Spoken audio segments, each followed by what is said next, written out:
Nunca olvidé una bolsa en ningún sitio en toda mi vida. Desde que Paco murió, hace ya 9 años, me volví doblemente cuidadosa con todo. 2 veces reviso antes de salir. Las llaves cuelgan del gancho de hierro forjado que él mismo puso en la entrada. La cartera va dentro del bolso negro de siempre. El pañuelo doblado en el bolsillo del delantal. Los anteojos en el estuche de cuero marrón sobre la mesita del recibidor. 2 veces. Siempre 2 veces. Porque cuando uno vive solo, aprende que los descuidos se pagan caros y que nadie viene a traerte lo que olvidaste. Por eso, aquella noche, me quedé paralizada cuando sonó el teléfono y escuché la voz de Julia. «Remedios, venga a buscar su bolso». Así, nada más. Sin buenos días, aunque eran las 9:15 de la noche. Sin preguntar si estaba despierta. Sin el tono suave y un poco tímido que ella siempre usaba para no molestar a nadie. Una voz tan baja que tuve que apretar el teléfono contra la oreja con las 2 manos, como hacía Paco cuando se le iba el oído en los últimos años. Le dije que mi bolso estaba aquí, que lo tenía al lado mío, sobre la silla de madera de la cocina, junto a la taza de tila sin terminar. No me dejó terminar la frase, porque al fondo, antes de que yo pudiera decir nada más, escuché una voz. Masculina. Firme. Fría como el viento que entra por las rendijas de las ventanas de la calle Sacramento en los días de levante. Una sola orden, dicha en español con la misma tranquilidad con que se apaga una vela. Apaga eso ahora. Y la llamada cayó. Me quedé con el teléfono en la mano durante unos segundos que me parecieron muy largos. La pantalla se quedó negra. Afuera, el viento del Atlántico empujaba algo contra la ventana del salón. No sé si una paloma o una rama del árbol de la plaza, ese ruido de golpe sordo y suave que te hace mirar sin querer. Las fotografías de Paco en la estantería parecían mirarme desde sus marcos. Hay una en la que está de espaldas al mar, con el pelo blanco movido por el viento, y siempre tengo la sensación de que en esa foto él está a punto de volverse y decirme algo. No llamé de vuelta, no sé explicar por qué. Solo sé que la voz al fondo de aquella llamada me apagó algo en el pecho que normalmente me permite pensar con calma. Me levanté, busqué el abrigo negro de paño que cuelgo detrás de la puerta, metí las llaves en el bolsillo sin mirarlas y salí a la calle. Cádiz de noche tiene una manera particular de estar en silencio que no se parece al silencio de ningún otro sitio. Las piedras de las fachadas de la calle Sacramento guardan el calor del día un poco más que las de otras ciudades, y cuando caminas por ella de noche tienes la sensación de que la ciudad respira todavía. Los faroles de hierro proyectan una luz amarillenta sobre las baldosas y las paredes blancas gastadas por la sal, y el mar se huele aunque no se vea, ese olor limpio y un poco amargo que aquí viene siempre del Atlántico. Cogí un taxi en la esquina con la calle ancha. Le dije al conductor que me llevara a la calle Beato Diego de Cádiz, número 28. No me preguntó nada. El taxi bordeó la avenida del puerto, y yo miraba los reflejos del agua en los adoquines mojados. Había llovido un poco antes. Las gaviotas dormían. Hay algo en Cádiz, en esta ciudad mía que tiene más de 3000 años, y que está rodeada de mar por casi todos los lados, que hace que los problemas familiares se vean distintos de noche, como si la ciudad los supiera ya, como si los hubiera guardado antes, los de otras familias de otras épocas, y te dijera callada que esto también pasará, que los muros aguantan más de lo que creemos. Llegué sin avisar. Tenía 76 años, el abrigo abotonado hasta el cuello y el corazón golpeando más fuerte de lo normal. Llamé al timbre y esperé. Desde dentro no se escuchaba nada. Luego sí, pasos rápidos, y no los pasos de Álvaro, que camina con los tacones de los zapatos de cuero y hace un sonido regular y preciso. Eran pasos descalzos, pasos de alguien que corre sin querer hacer ruido. Julia abrió la puerta. Nunca la había visto así. Que conste que no voy a describirte nada feo, porque lo que vi no tenía nada de feo. Era solo el rostro de una mujer de 50 años que ha llorado sin hacer ruido durante demasiado tiempo. Los ojos un poco más pequeños de lo normal, la piel alrededor de las pestañas enrojecida, no de esas rojeces dramáticas, sino de esas otras, las discretas, las que aparecen cuando uno se contiene. Llevaba el jersey gris de siempre y el pelo recogido con una horquilla. Sonrió en cuanto me vio. Pero sus ojos no acompañaron la sonrisa. Hay personas que sonríen así. Es algo que aprendes a ver cuando tienes mis años, cuando has pasado suficiente tiempo mirando caras en las colas del mercado, en los bancos de la iglesia, en los almuerzos de familia. Una sonrisa en la boca y los ojos quietos, como cristal. Julia me abrió los brazos y me abrazó. Me abrazó con una fuerza que no esperaba, una fuerza que no tenía que ver con el saludo, sino con otra cosa, como si necesitara que yo me quedara quieta un momento, que no me moviera, que le sirviera de punto de apoyo. Y entonces sentí su mano buscando la mía. No la mía, la de Clara. Clara estaba detrás de Julia, en el pasillo, con las manos en los bolsillos del pantalón y la expresión de quien lleva mucho tiempo esperando que alguien llegue. Tiene 27 años, mi nieta. Es ilustradora, trabaja para editoriales desde casa, siempre tiene tinta en algún dedo, aunque se lave las manos 3 veces. Esa noche llevaba los dedos limpios y los ojos muy abiertos, más de lo que le era habitual. Julia tomó la mano de Clara y la puso dentro de la mía. Y luego me susurró algo tan bajito que tuve que inclinarme para escucharlo. Llévatela ahora. Mañana quizá ya no me dejen explicar nada. Antes de que yo pudiera responder, antes de que pudiera preguntar nada, escuché los pasos de cuero en el pasillo. Los pasos regulares, precisos, de Álvaro. Antes de seguir, quiero pedirte algo. Si todavía estás aquí conmigo, si has llegado hasta este punto de la historia de esta viejita gaditana, hazme el favor de dejarme saber desde dónde me estás escuchando. Pon en los comentarios tu ciudad y qué hora es ahí donde estás. Si es de madrugada y no puedes dormir, ya sabes que no estás solo ni sola. Dale un like si lo que acabas de escuchar te llegó al corazón. Y suscríbete si todavía no lo has hecho, porque aquí hay una historia nueva cada día, sin falta, y quizás la de mañana sea la que alguien que quieres necesita escuchar. Ahora déjame seguir. Álvaro apareció al fondo del pasillo con la misma expresión de siempre. Ese es el detalle que más me cuesta explicarle a quien no lo conoce. Álvaro nunca tiene una expresión fuera de lugar. Tiene 54 años, el pelo castaño con algunas canas en las sienes que le quedan bien, la ropa siempre correcta incluso de noche en casa, y una manera de mover los ojos cuando mira que te hace sentir que está calculando la temperatura de la sala antes de hablar. Es director administrativo de una empresa pequeña de reformas náuticas en el puerto, la empresa náutica Brisal, y lleva 15 años resolviendo problemas sin levantar la voz. Todo el mundo en el barrio lo sabe, todo el mundo lo dice. «Mamá, qué sorpresa, ¿ha pasado algo?» Su tono era el de siempre.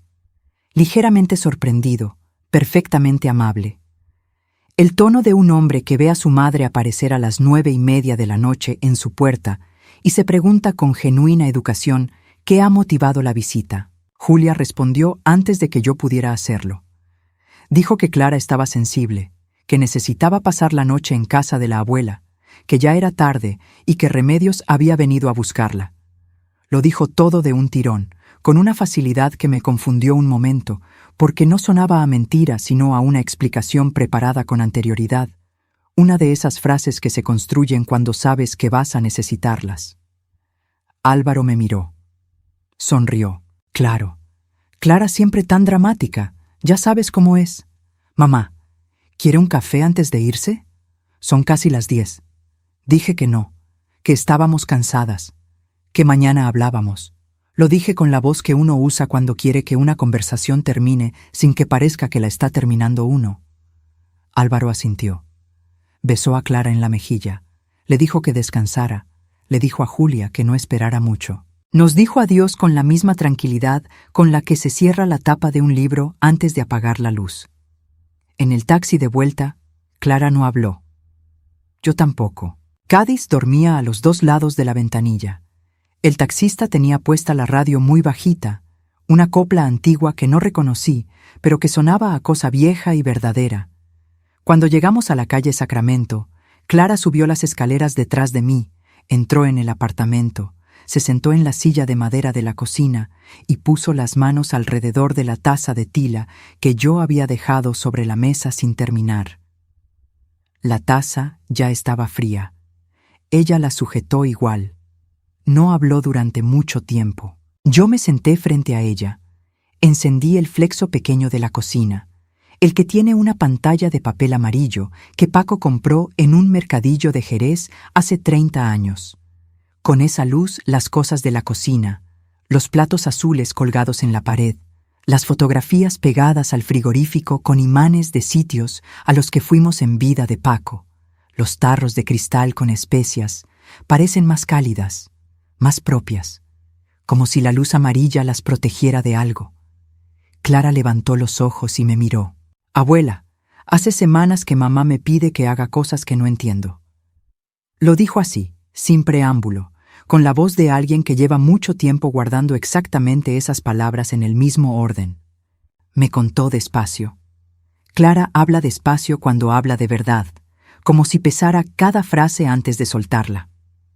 Me dijo que Julia llevaba semanas pidiéndole cosas que en apariencia parecían sencillas, que fotografiara algunas piezas de cerámica antes de entregarlas, que guardara los recibos de las compras de argila, que anotara los nombres de los clientes que encargaban trabajo directamente al estudio, que no borrara los mensajes de voz que le dejaban por teléfono.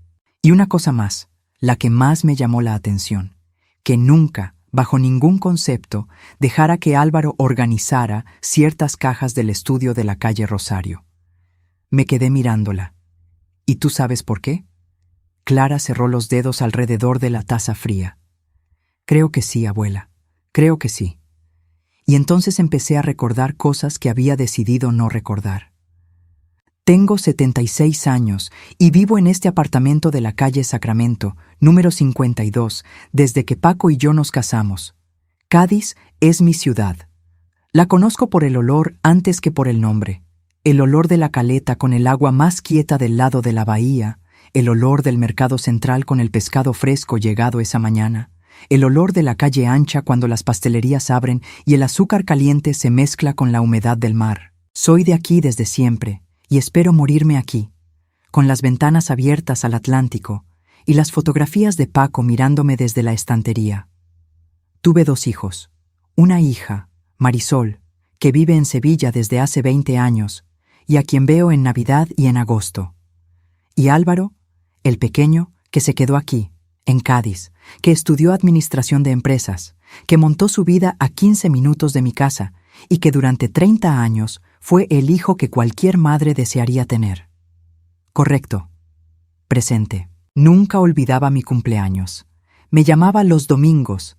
Venía a arreglar lo que se rompía en el apartamento sin que yo se lo pidiera 2 veces.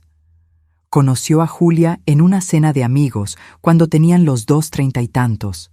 Ella era ceramista, estudiante todavía, con ese estudio pequeño en la calle Rosario, que fue creciendo despacio a lo largo de los años. Me acuerdo del día que Álvaro me la presentó. Era una mujer callada, con las manos siempre un poco ásperas por la arcilla, y una manera de sonreír que era sincera pero pequeña, como si no quisiera ocupar demasiado espacio en la habitación. La quise desde el principio. Hay personas con las que uno conecta sin saber muy bien por qué, y Julia era de esas. Nos tomábamos café juntas una vez por semana durante años, en la confitería Las Flores de la Plaza San Antonio, y hablábamos de todo y de nada, de las piezas que ella estaba haciendo, de los libros que yo leía, de Clara cuando era niña, de Paco cuando ya no estaba. Era de las pocas personas con las que podía hablar de Paco sin sentir que le estaba incomodando. Luego los cafés se fueron espaciando. Al principio pensé que era la vida, que todos nos volvemos más ocupados con los años, que Julia tenía el estudio, tenía a Clara, tenía sus cosas. Pero hubo algo que me llamó la atención sin que yo le pusiera nombre durante mucho tiempo. Julia dejó de exponer sus piezas. Durante años había participado en ferias de artesanía de la ciudad, en el mercado de la Plaza de las Flores, en alguna muestra colectiva en el Museo de Cádiz. Y de repente Sin que yo recordara haberla escuchado decir que dejaba de hacerlo, simplemente dejó. Le pregunté una vez.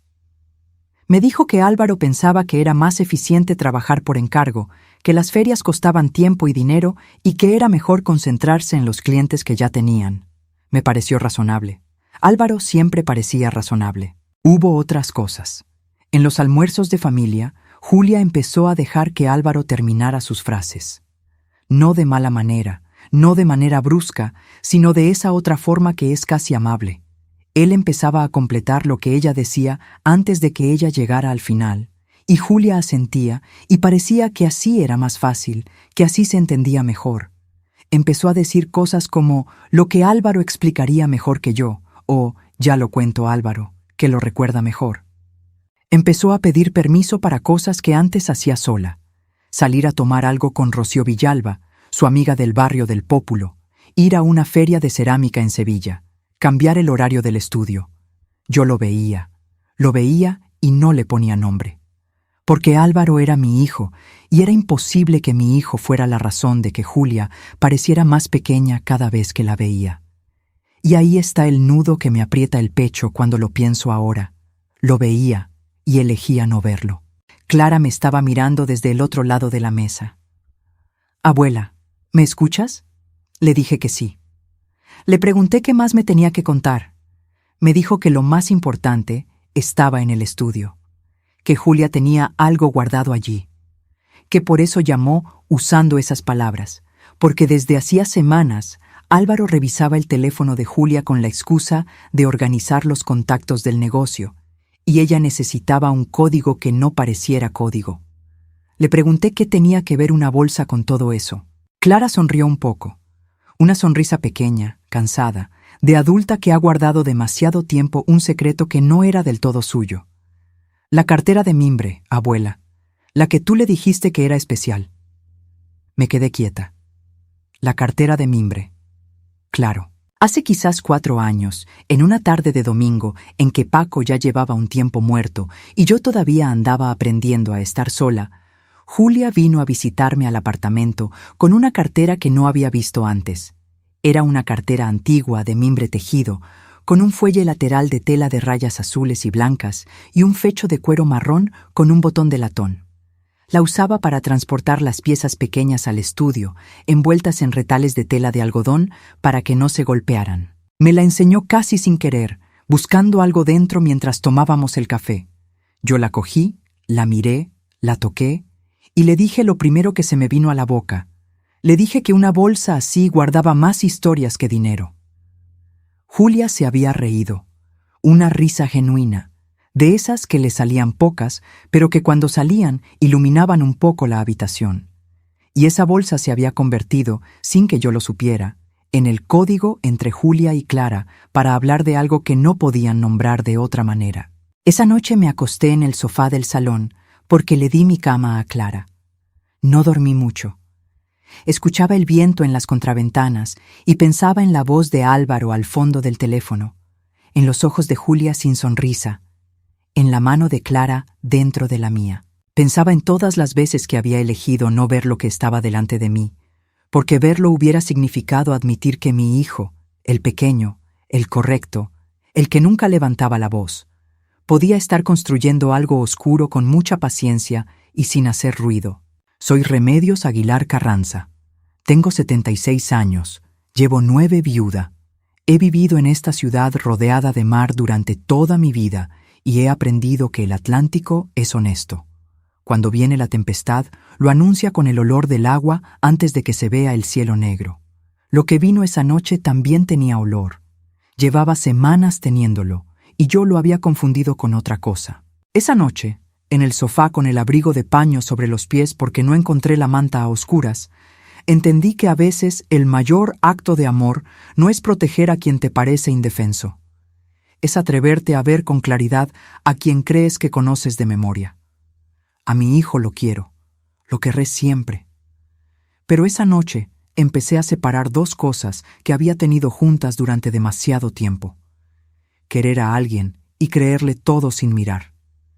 Y la diferencia entre esas 2 cosas resultó ser enorme. A la mañana siguiente me levanté antes que Clara.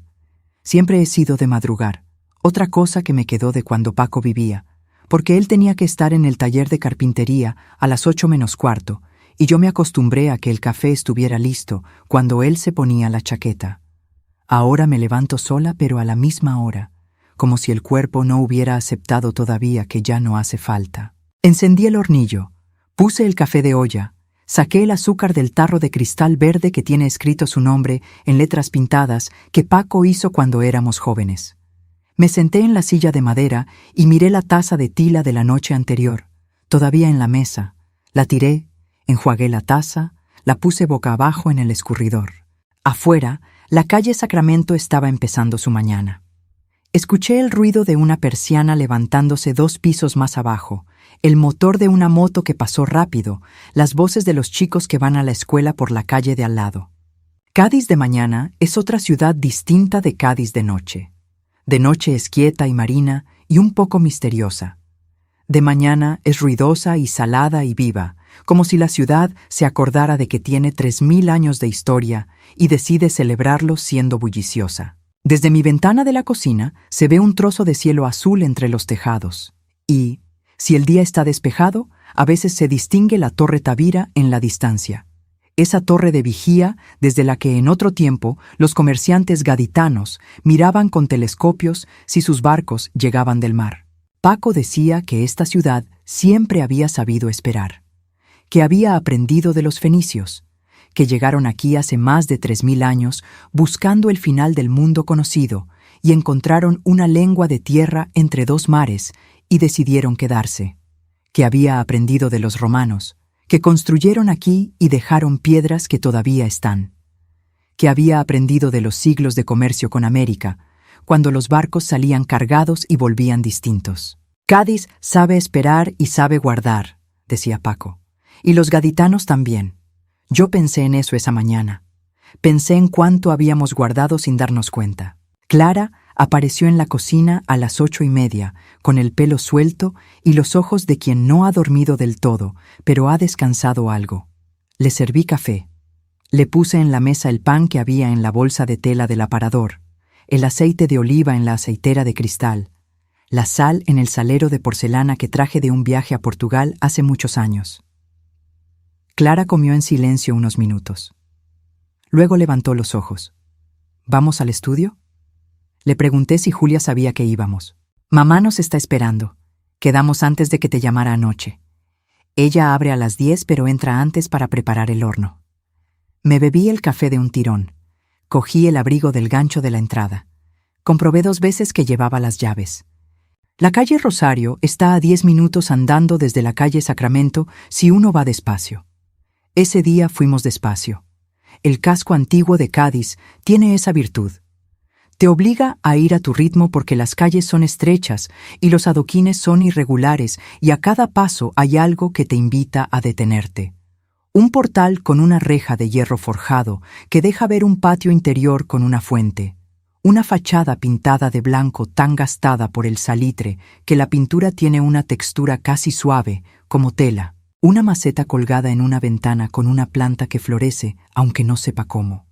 Caminamos por la calle ancha, que a esa hora todavía estaba tranquila, con las tiendas a medio abrir y algún bar con las sillas todavía subidas encima de las mesas.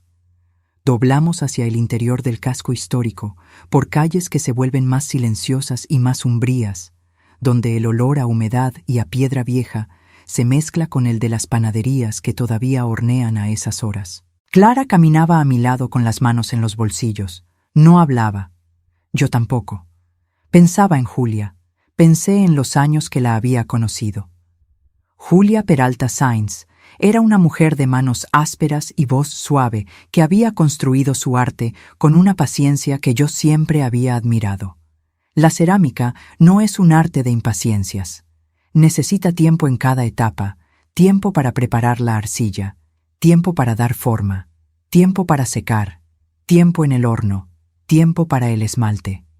Julia decía que le gustaba eso, que cada pieza le enseñaba a esperar sin ansiedad. Me lo dijo una vez en la confitería Las Flores, tomando un café con leche y un palmier de hojaldre, y me pareció que hablaba de la vida tanto como del trabajo. Paré un momento. Carmela Soto, que es mi vecina del piso de abajo y fue durante 40 años funcionaria de una administración de fincas en el centro de la ciudad, me había dicho algo hace unos meses que en su momento no conecté con nada. Carmela tiene 73 años, pelo blanco y una memoria para los detalles domésticos que yo siempre he envidiado. Me dijo que había visto a Julia en la calle Rosario un lunes por la tarde con 2 cajas de cerámica envueltas en papel marrón, cargándolas sola al coche, y que le había ofrecido ayuda, y Julia le había dicho que no, que Álvaro se lo había pedido, que tenía que entregar esas piezas ella sola, que era un encargo especial. Pero luego Carmela le preguntó a quién iban, y Julia se quedó callada un segundo antes de responder. Un segundo demasiado largo. Yo lo escuché y pensé, cosas de la vida, quizás era un encargo delicado. Ahora ese segundo de silencio de Julia ocupaba mucho espacio en mi cabeza. Si estás escuchándome todavía, quiero que sepas que lo que voy a contarte a partir de ahora me costó mucho aceptarlo. Y mientras lo cuento, si sientes que esta historia te está llegando a algún lugar, te pido el favor de dejar un like. Es la manera de decirle a esta viejita que merece la pena seguir contando. Dime también en los comentarios si alguna vez has notado en alguien cercano esa manera de encogerse poco a poco, de pedir permiso para cosas que antes hacía con naturalidad. Escríbeme. Estoy leyendo cada comentario. Y suscríbete si todavía no lo has hecho, porque aquí llega una historia nueva cada día, y esta en particular es de las que no se olvidan fácilmente. El estudio de Julia en la calle Rosario, número 17, tiene una puerta de madera pintada de azul marino que con los años se ha ido desgastando por los bordes hasta mostrar la madera clara debajo. Hay una pequeña placa de metal al lado del timbre que dice Estudio de Cerámica Julia Peralta en letras grabadas. La primera vez que la vi, hace muchos años, me pareció que decía exactamente lo que tenía que decir. El nombre de una mujer, el nombre de un trabajo, juntos en metal, sólidos, permanentes. Julia nos abrió antes de que llamáramos. Nos estaba esperando desde dentro. El estudio es una sala alargada, con el techo alto y 2 ventanas que dan a la calle, por las que entra esa luz de mañana gaditana, que es blanca y un poco azulada, sin la calidez de la tarde, pero con una claridad que lo hace todo nítido. Hay una mesa de trabajo grande en el centro, cubierta de herramientas de cerámica, pinceles, espátulas, cilindros de madera de distintos tamaños. El horno eléctrico está en el fondo, en un hueco hecho en la pared, y cuando está encendido, calienta toda la sala. En las estanterías de la derecha hay piezas en distintas fases, algunas todavía sin quemar, con la arcilla seca y clara como piel de ciervo, otras con el primer esmalte puesto, otras terminadas y brillantes. Y en el centro de la sala, sobre la mesa, estaba la cartera de mimbre. La reconocí inmediatamente. El mimbre tejido en diagonal, el fuelle lateral de rayas azules y blancas, el fecho de cuero marrón con el botón de latón. Tenía una pequeña mancha de arcilla seca en el ángulo inferior izquierdo que no recordaba haber visto antes, o quizás sí la tenía siempre, y yo no me había fijado. Julia estaba de pie junto a la mesa. Nos miró entrar. No dijo nada durante unos segundos. Solo nos miró con los ojos que tenía esa mañana. Unos ojos que no eran de llanto, sino de algo previo al llanto, de quien está a punto de decir algo que lleva mucho tiempo sin decir, y sabe que en cuanto lo diga ya no habrá vuelta atrás. Remedios, gracias por venir. Le dije que no tenía que agradecer nada, que era yo quien tenía que agradecer que hubiera confiado en mí. Se mordió el labio inferior, asintió. No sabía a quién más llamar que no fuera de su lado. Esas palabras me golpearon de una manera que tardé un momento en procesar. No sabía a quién más llamar que no fuera de su lado. Lo pensé deprisa. La familia de Álvaro éramos yo y Marisol. Los amigos comunes que habían tenido durante años eran ahora, en su mayoría, personas que conocían a Álvaro como el hombre sereno y eficiente que resolvía las cosas. Los colegas del trabajo. Los vecinos de la calle Beato Diego de Cádiz, que saludaban a Álvaro con respeto. Julia tenía a Rocío Villalba, su amiga del barrio del Pópulo, pero Rocío era del mundo de Julia, no del mundo conjunto de la pareja, y había temporadas en que Álvaro desaconsejaba esas salidas con la delicadeza con que se desaconseja todo lo que él desaconsejaba, sin prohibirlo, sin discutirlo, solo haciendo que pareciera más complicado de lo que era. Y me tenía a mí, la madre de Álvaro, la persona que, en teoría, tenía todas las razones del mundo para estar de su lado. Pero Julia me llamó a mí, y eso me dijo más sobre la desesperación en la que había estado viviendo que cualquier otra cosa que pudiera contarme a continuación. Me acerqué a la mesa. Miré la cartera de mimbre. Le pregunté qué había dentro. Clara fue quien la abrió. Lo hizo con cuidado, soltando el fecho de cuero con movimientos deliberados, como quien abre algo que sabe que contiene algo importante. Dentro, envueltas en retales de tela de algodón blanco, había piezas de cerámica sin terminar, placas finas del tamaño de la palma de una mano, hechas con arcilla roja de la zona. Cada una tenía una sola palabra grabada con una herramienta fina, las letras en relieve, claras contra la arcilla sin esmaltar. Las fui cogiendo una a una. Firma, fecha, cliente, permiso, voz, versión. Las coloqué en fila sobre la mesa. 6 placas, 6 palabras. Las miré durante un buen rato. Julia habló desde detrás de mí. Las hice para recordar, para que si algún día necesitaba explicar lo que pasaba y no me creían, por lo menos tuviera eso. Las palabras grabadas antes de la queima no se borran. Eso es lo que me gustó siempre de la cerámica. Una vez que está en el horno, lo que está dentro ya no puede cambiarse. Me volví a mirarla. Detrás de las placas, Clara estaba sacando otras cosas de la cartera. Recibos doblados en 4 partes, copias de mensajes impresas en papel, algunas a mano, algunas de impresora, un cuaderno de tapa dura, del tamaño de un libro de bolsillo, con la cubierta de color ocre y las páginas llenas de la letra pequeña y ordenada de Julia. ¿Qué son los recibos?, pregunté. Clara puso uno en mis manos. Era un recibo de encargo de cerámica.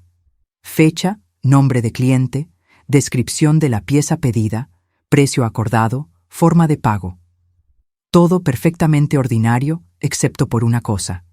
Al pie del recibo, donde tendría que haber una firma o una inicial, había un nombre escrito a mano en letra diferente a la de Julia. La letra de Álvaro. Los clientes que encargaban piezas directamente a mamá empezaron a recibir respuestas de papá. Clara lo dijo con esa calma que es peor que el llanto. Al principio eran cosas pequeñas.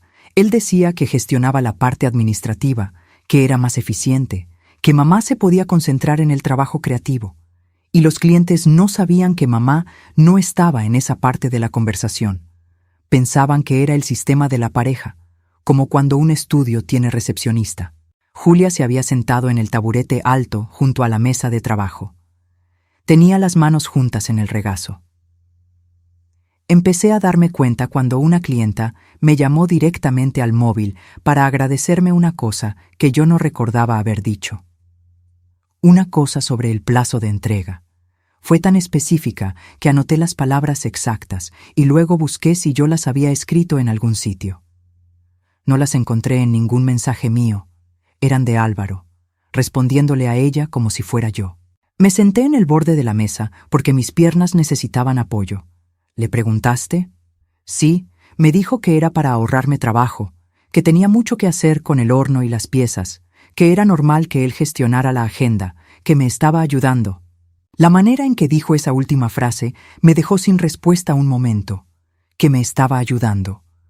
Con ese tono de quien ha escuchado exactamente esas palabras demasiadas veces y ya no sabe si creerlas o no creerlas, porque llevan tanto tiempo siendo la explicación de todo que han dejado de significar algo concreto. ¿Y las cajas del estudio?, pregunté. Clara me dijo que te preocupaba que las organizara.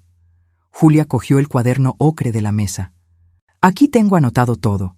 Las fechas de los encargos que yo no sabía que existían hasta que el cliente preguntaba. Los nombres de los clientes con quienes Álvaro hablaba sin decirme quiénes eran.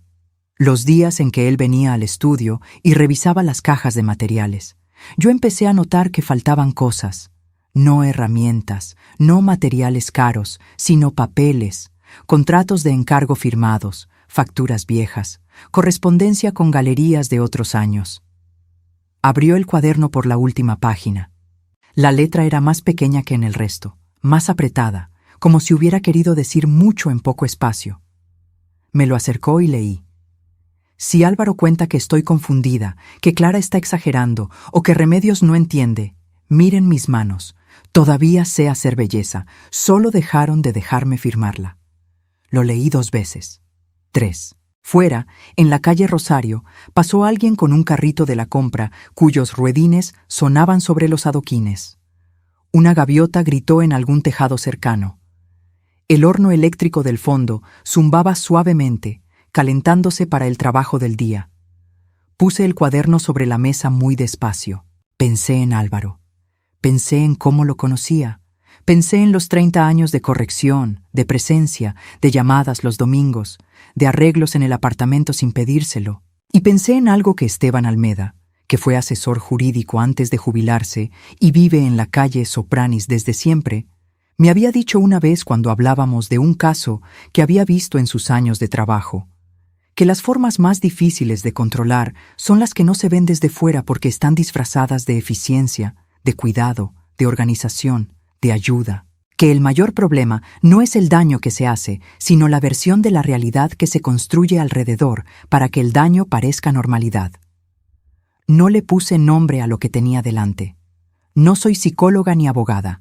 Soy una vieja gaditana de 76 años que se levanta temprano y revisa 2 veces que lleva las llaves antes de salir. Pero lo reconocí. Lo reconocí porque Julia me lo había puesto delante con esa paciencia de ceramista suya, grabado en arcilla para que no se borrara, y porque mis ojos ya no tenían razón para mirar hacia otro lado. Me quedé mirando las 6 placas de cerámica en fila sobre la mesa.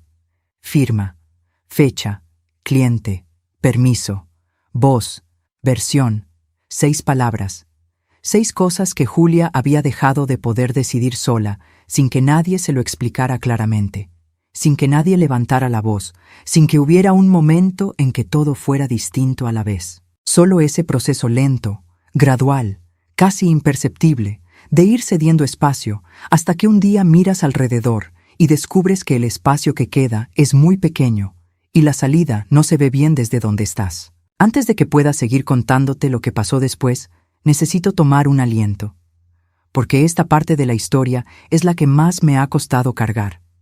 No por lo que Julia me mostró ese día en el estudio, sino por lo que significaba para mí. ¿Has conocido alguna vez a alguien que fue cediendo espacio poco a poco hasta que casi no quedaba? ¿A alguien de quien decías, qué callada se ha vuelto, sin preguntarte demasiado por qué? Escríbemelo en los comentarios. Necesito saber que alguien más lo reconoce. Y si esta historia te importa, dale like y compártela con quien creas que puede necesitar escucharla. Aquí llega una historia nueva cada día. No te vayas todavía, esto apenas está empezando. Levanté los ojos de las placas y miré a Julia. Le pregunté desde cuándo. Tardó en responder. No porque no lo supiera, sino porque ponerle fecha a algo así es difícil. No hay un día en que empieza. No hay un momento en que la normalidad se convierte en otra cosa. No hay una frontera clara. Es gradual. Es tan gradual que cuando quieres mirar hacia atrás para ver dónde comenzó, el camino se ha vuelto borroso. Hace quizás 5 años empecé a notar cosas pequeñas. Hace 3 me di cuenta de que ya no recordaba cuándo fue la última vez que tomé una decisión sobre el estudio sin consultarlo primero. Y hace 1 año entendí que si yo lo contaba, nadie me creería, porque desde fuera todo parece ordenado y bien. Porque Álvaro es quien parece llevar todo en orden. Porque yo soy la que siempre parece un poco perdida, un poco desbordada, un poco demasiado sensible para los números y la organización. Se levantó del taburete. Fue hasta la estantería de la derecha y cogió una pieza terminada. Un cuenco pequeño de esmalte azul verdoso, el color del Atlántico en los días de calma. Lo sostuvo en las manos un momento. Lo que más me costó fue entender que no era que yo no supiera.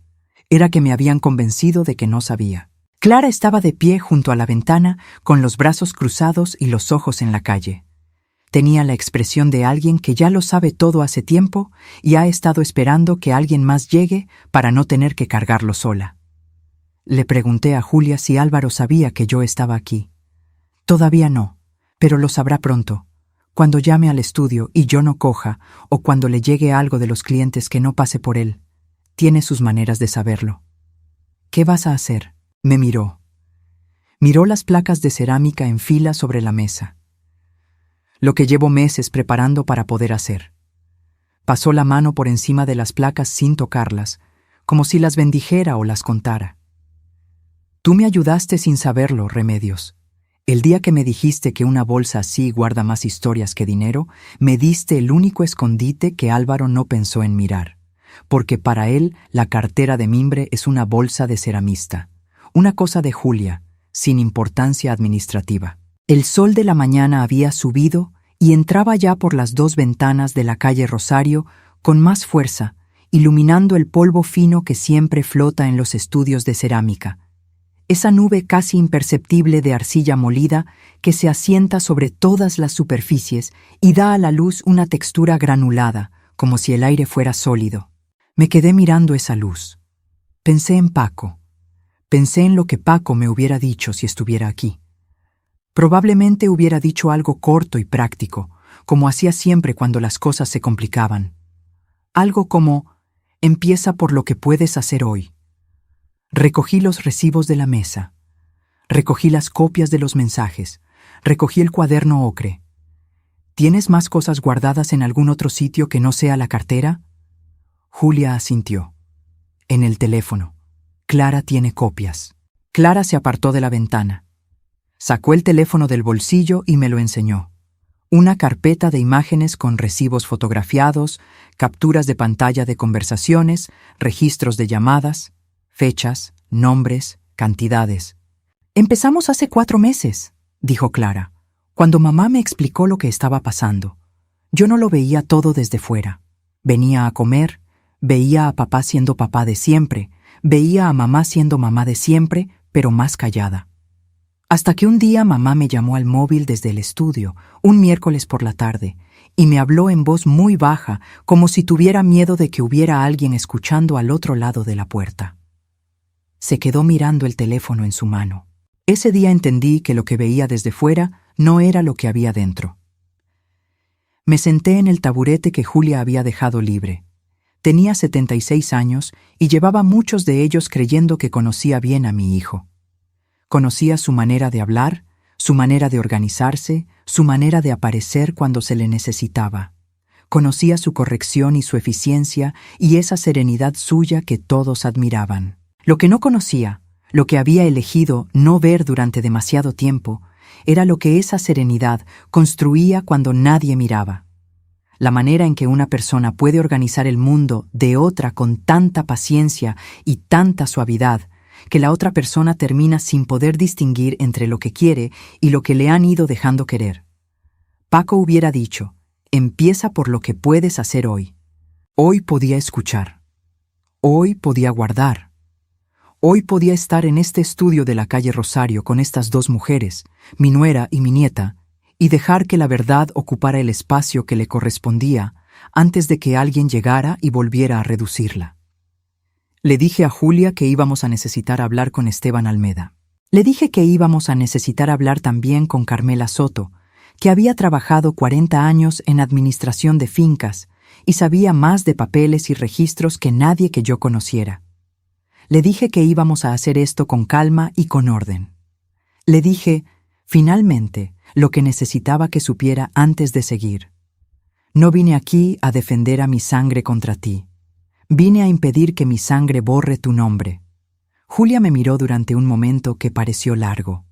Luego, por primera vez desde que la había visto la noche anterior, sus ojos acompañaron su boca, y sonrió de verdad.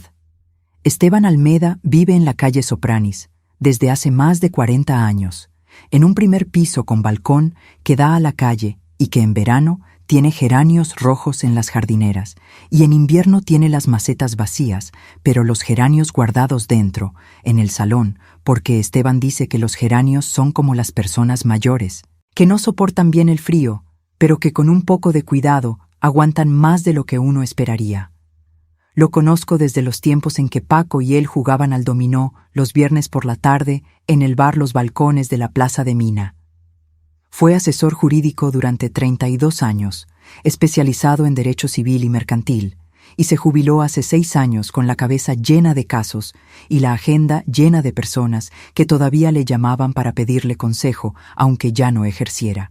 Es un hombre delgado, de pelo completamente blanco, con gafas de montura fina y la costumbre de escuchar con la cabeza ligeramente inclinada hacia un lado, como si el oído izquierdo le funcionara mejor que el derecho, lo cual es absolutamente posible porque tiene 67 años y no ha sido de los que se cuidan mucho los oídos. Le llamé esa misma mañana desde el estudio de Julia, mientras Clara guardaba los documentos de vuelta en la cartera de mimbre y Julia preparaba el horno para el trabajo del día.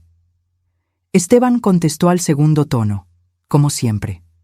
Le dije que necesitaba hablar con él, que era urgente, que era sobre Álvaro. Hubo una pausa pequeña al otro lado del teléfono.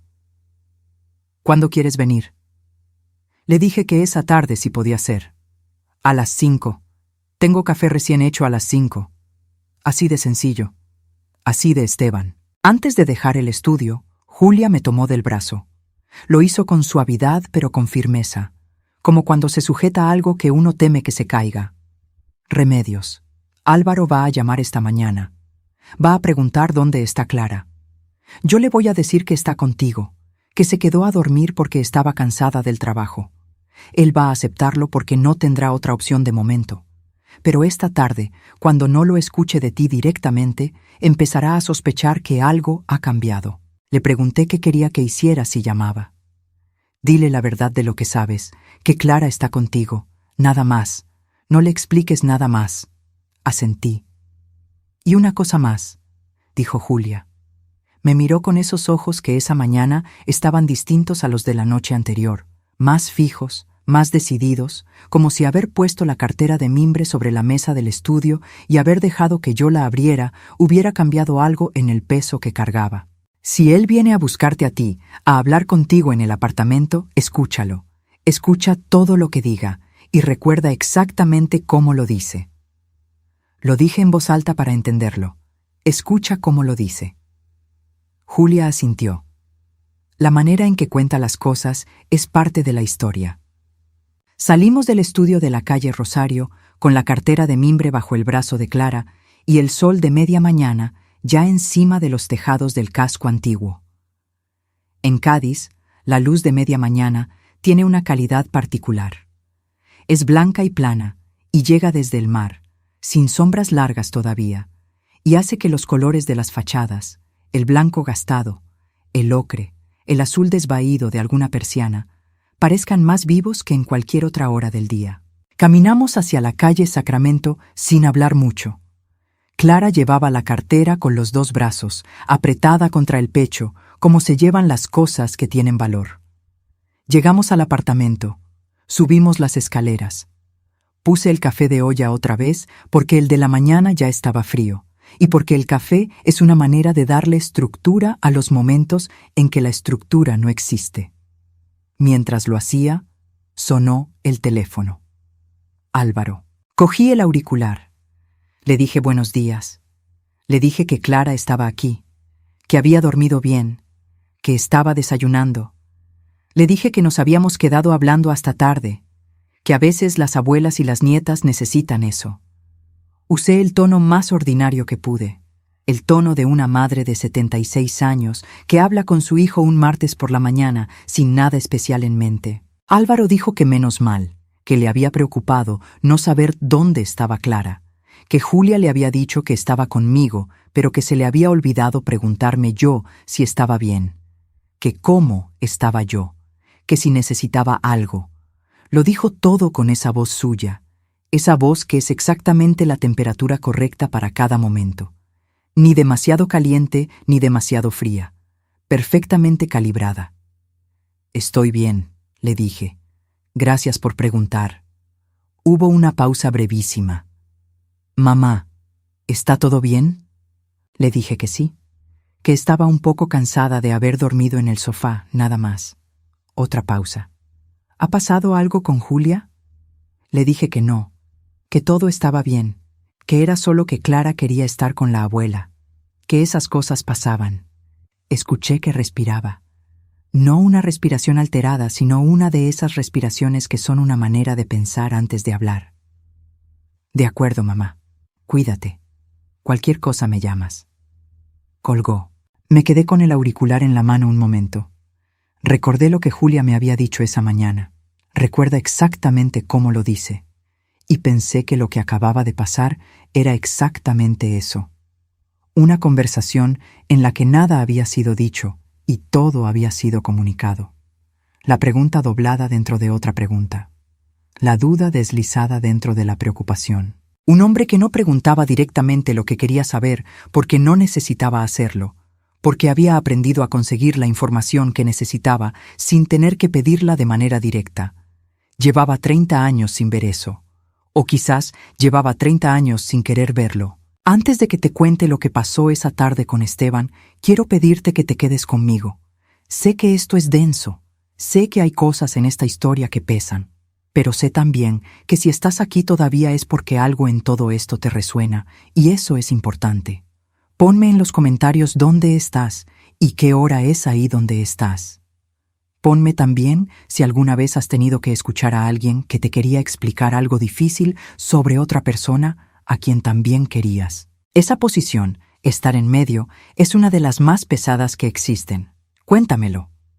Dale like si esta historia te está llegando y suscríbete si todavía no lo has hecho, porque aquí hay una historia nueva cada día y esta en particular me ha costado mucho decidirme a contarla.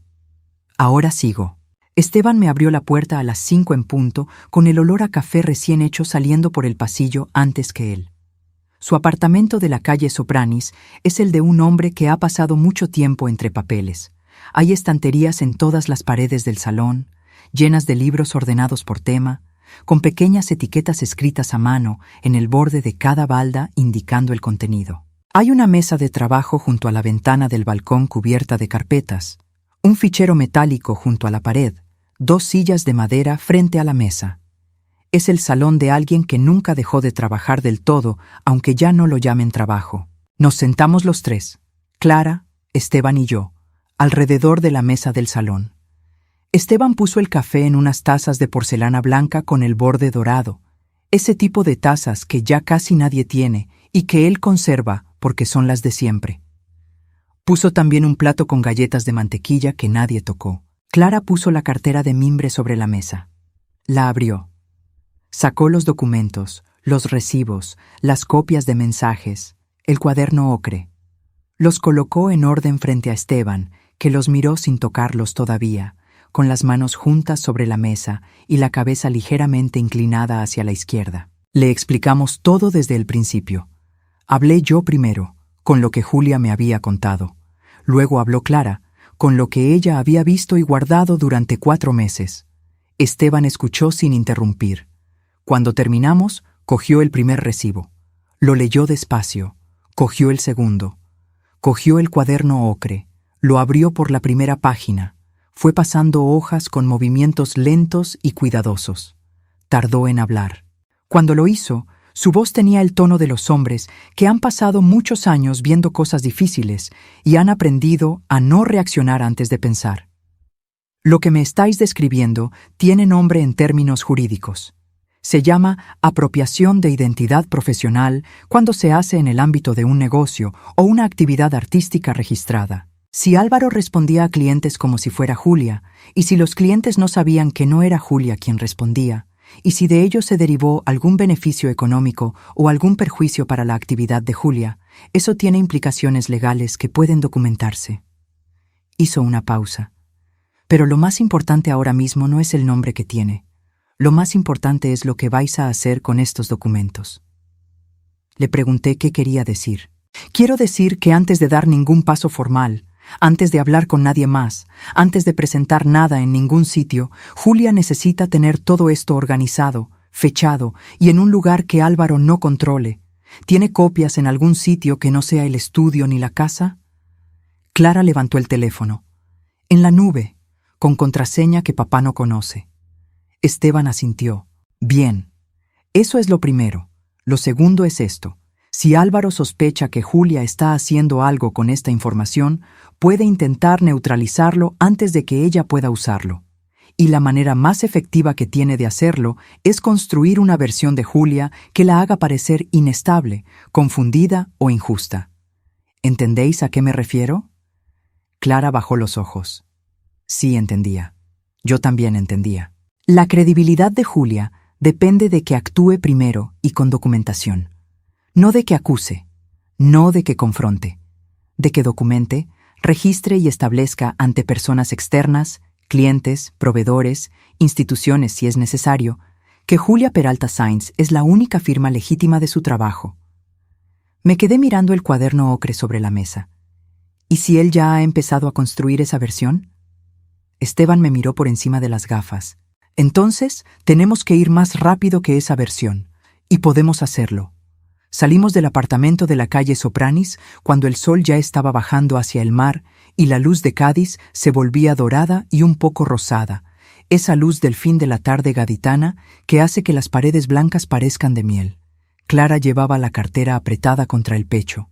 Yo llevaba en la cabeza las palabras de Esteban: ir más rápido que la versión. Al llegar al apartamento de la calle Sacramento, me senté en la silla de la cocina y me quedé mirando las fotografías del frigorífico durante un buen rato.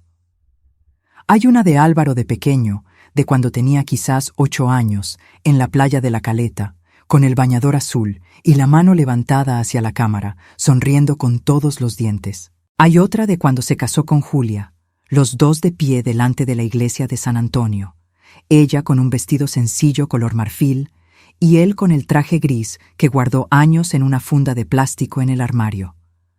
Hay otra de los tres en una Navidad, Álvaro, Julia y Clara ya adolescente, en el salón de la casa de la calle Beato Diego de Cádiz, con el árbol de luces al fondo.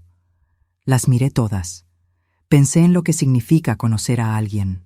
Creía que conocía a Álvaro porque lo había visto crecer, porque estaba presente cuando dio sus primeros pasos en el pasillo de este mismo apartamento, cuando perdió el primer diente, cuando llegó a casa con las notas del colegio, cuando empezó a trabajar, cuando conoció a Julia, cuando nació Clara. Había estado presente en todos esos momentos, lo había visto, creía que eso era conocerlo.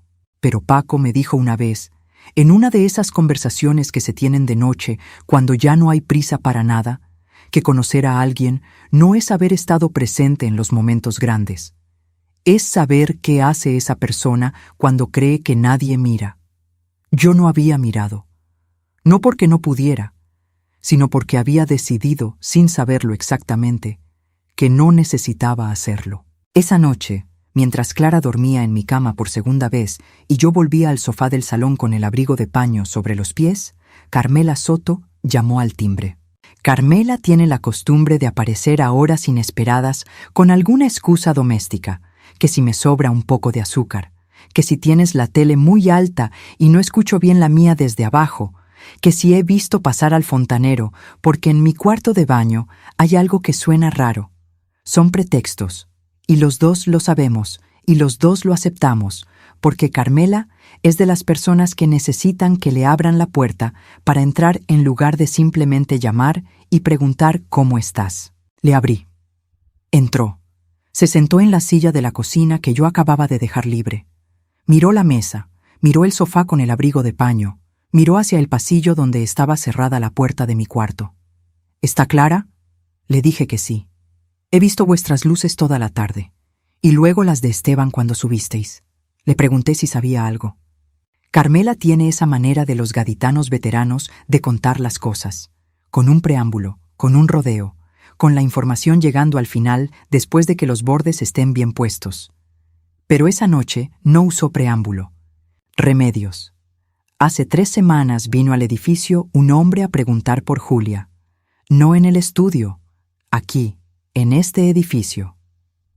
Preguntó al portero si vivía aquí una señora llamada Julia Peralta. El portero le dijo que no, que aquí vivíamos los vecinos de siempre. El hombre insistió, que si no venía aquí alguna vez una mujer con una cartera de mimbre. Yo lo estaba viendo desde el rellano del primero y lo escuché todo. Me quedé quieta. ¿Y el hombre quién era? No lo sé. Joven, no, de unos 40 y tantos, con ropa de buena calidad. Parecía de los que tienen tarjeta de visita.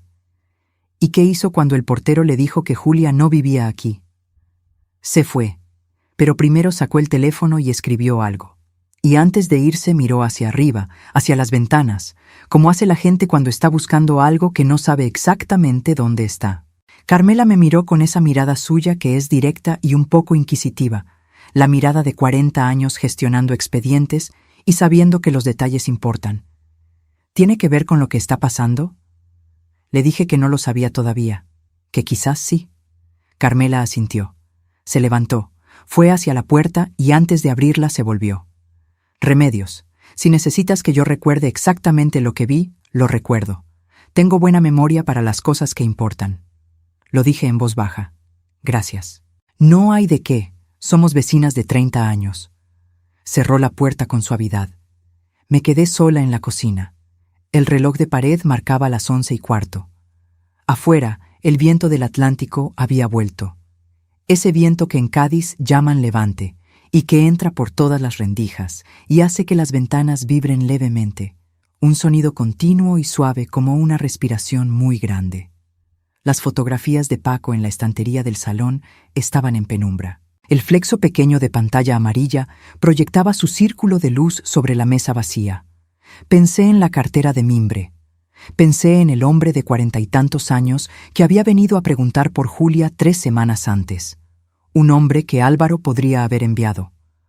O que podría ser un cliente al que Álvaro había hablado en nombre de Julia y que ahora buscaba a la artesana real.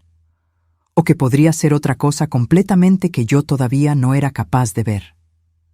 Pensé en Álvaro, en lo difícil que es, a los 76 años, con el cerebro lleno de imágenes de alguien desde que era un bebé hasta ahora, separar lo que amas de lo que no puedes seguir ignorando. Yo no lo había llamado culpable. Todavía no. No era mi papel hacerlo. Pero estaba sentada sola en la cocina de la calle Sacramento a las 11:15 de la noche, con el corazón haciendo ese peso particular que tienen las cosas cuando las conoces desde hace mucho y de repente las ves desde un ángulo completamente distinto al que habías elegido durante años. Y lo que veía desde ese ángulo nuevo no me gustaba. No me gustaba nada. Antes de seguir con lo que pasó al día siguiente, necesito que sepas algo. Lo que te estoy contando no es una historia sobre un monstruo. Los monstruos son fáciles. Los reconoces, los señalas y los apartas. Esto es mucho más difícil. Esto es una historia sobre alguien que amaba y que al mismo tiempo hacía daño. Esas dos cosas pueden ser verdad a la vez, y esa es la parte más pesada de cargar. Si conoces esa clase de complicación, si has tenido que sostener a la vez el amor y la verdad sin saber muy bien cómo se hace eso, escríbemelo en los comentarios. Soy Remedios Aguilar Carranza, tengo 76 años y lo sé mejor que nadie. Dale like si esto te está llegando. Comparte esta historia con alguien que pueda necesitarla. Y no te vayas todavía, porque lo que viene a continuación es donde todo empieza a moverse de verdad. Al día siguiente, Álvaro vino al apartamento. No llamó antes. Apareció a las 10:30 de la mañana, con los nudillos en la puerta, ese golpe suyo de 2 veces seguidas y una pausa, como si el ritmo del llamado también estuviera controlado. Abrí. Estaba en el rellano con el abrigo puesto, las manos en los bolsillos, esa expresión suya de preocupación serena. Clara estaba dentro, en el cuarto con la puerta cerrada. Yo no le había dicho que Álvaro vendría, pero tampoco le había dicho que no podía venir. Le hice pasar. Se sentó en la silla de la cocina. Aceptó el café que le ofrecí. Esperó a que yo me sentara frente a él antes de hablar. Eso también era él. Esperar siempre a que el momento fuera el correcto, a que las condiciones estuvieran dispuestas. «Mamá, estoy preocupado». Le dije que me contara. Julia está rara desde hace semanas. No sé cómo explicártelo exactamente.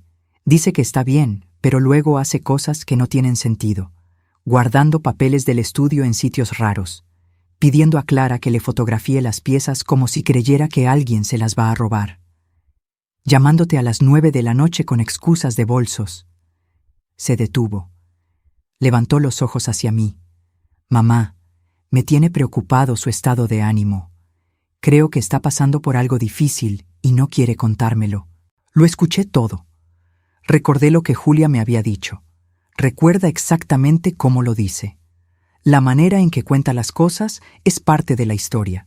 Y escuchándolo, con ese café entre los dos y el sol de mañana en las baldosas de la cocina, entendí por primera vez con toda la claridad lo que Álvaro estaba haciendo. No con malicia visible, no con agresividad, no con ninguno de los signos que uno asocia al daño. Con preocupación, con la voz de un marido confundido que viene a hablar con su madre porque está genuinamente alarmado por su mujer. Julia guardando papeles en sitios raros. Julia pidiendo que fotografíen las piezas. Julia llamando a la suegra con excusas de bolsos. Una Julia que no entendía bien la gestión del estudio. Una Julia que tenía comportamientos extraños. Una Julia por la que había que preocuparse. Una Julia que, si alguien empezaba a creer esa descripción, ya no sería creíble cuando contara su propia versión. Me quedé mirando el café. Álvaro continuó hablando. Me dijo que quizás Julia necesitaba hablar con alguien, un profesional, que él estaba dispuesto a apoyarla en todo lo que necesitara, que solo quería que estuviera bien, que a veces las personas atraviesan etapas difíciles y que lo importante es que tengan apoyo, que él era el primero que quería dárselo. Todo perfectamente razonable, todo perfectamente articulado, todo dicho con el tono exacto de un hombre que quiere a su mujer y no entiende qué ha pasado. Cuando terminó, me miró y esperó. Le dije que lo escuchaba. Le dije que agradecía que viniera a contarme cómo se sentía. Le dije que íbamos a tomarnos las cosas con calma. No le dije nada más. Se quedó esperando quizás un momento más de lo habitual, como si hubiera esperado que yo dijera algo diferente. Luego asintió. Se terminó el café. Se puso de pie. Me besó en la frente. Cuídate, mamá. Ya sabes que cualquier cosa me llamas. Cerró la puerta. Me quedé en la silla de la cocina durante un buen rato. Clara apareció en el pasillo. ¿Lo has escuchado todo? Asintió desde la puerta. No dijo nada. No hacía falta. Me levanté. Fui al teléfono.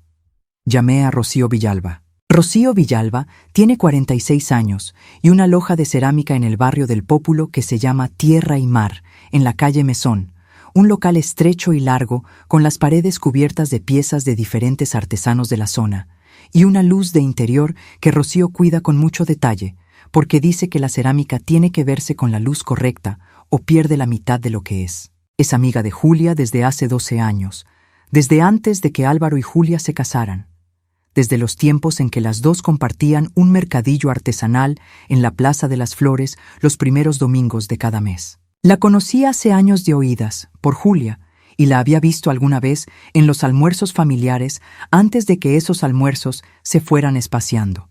Sabía que Rocío era una de las pocas personas del mundo de Julia que Álvaro no había conseguido hacer desaparecer del todo.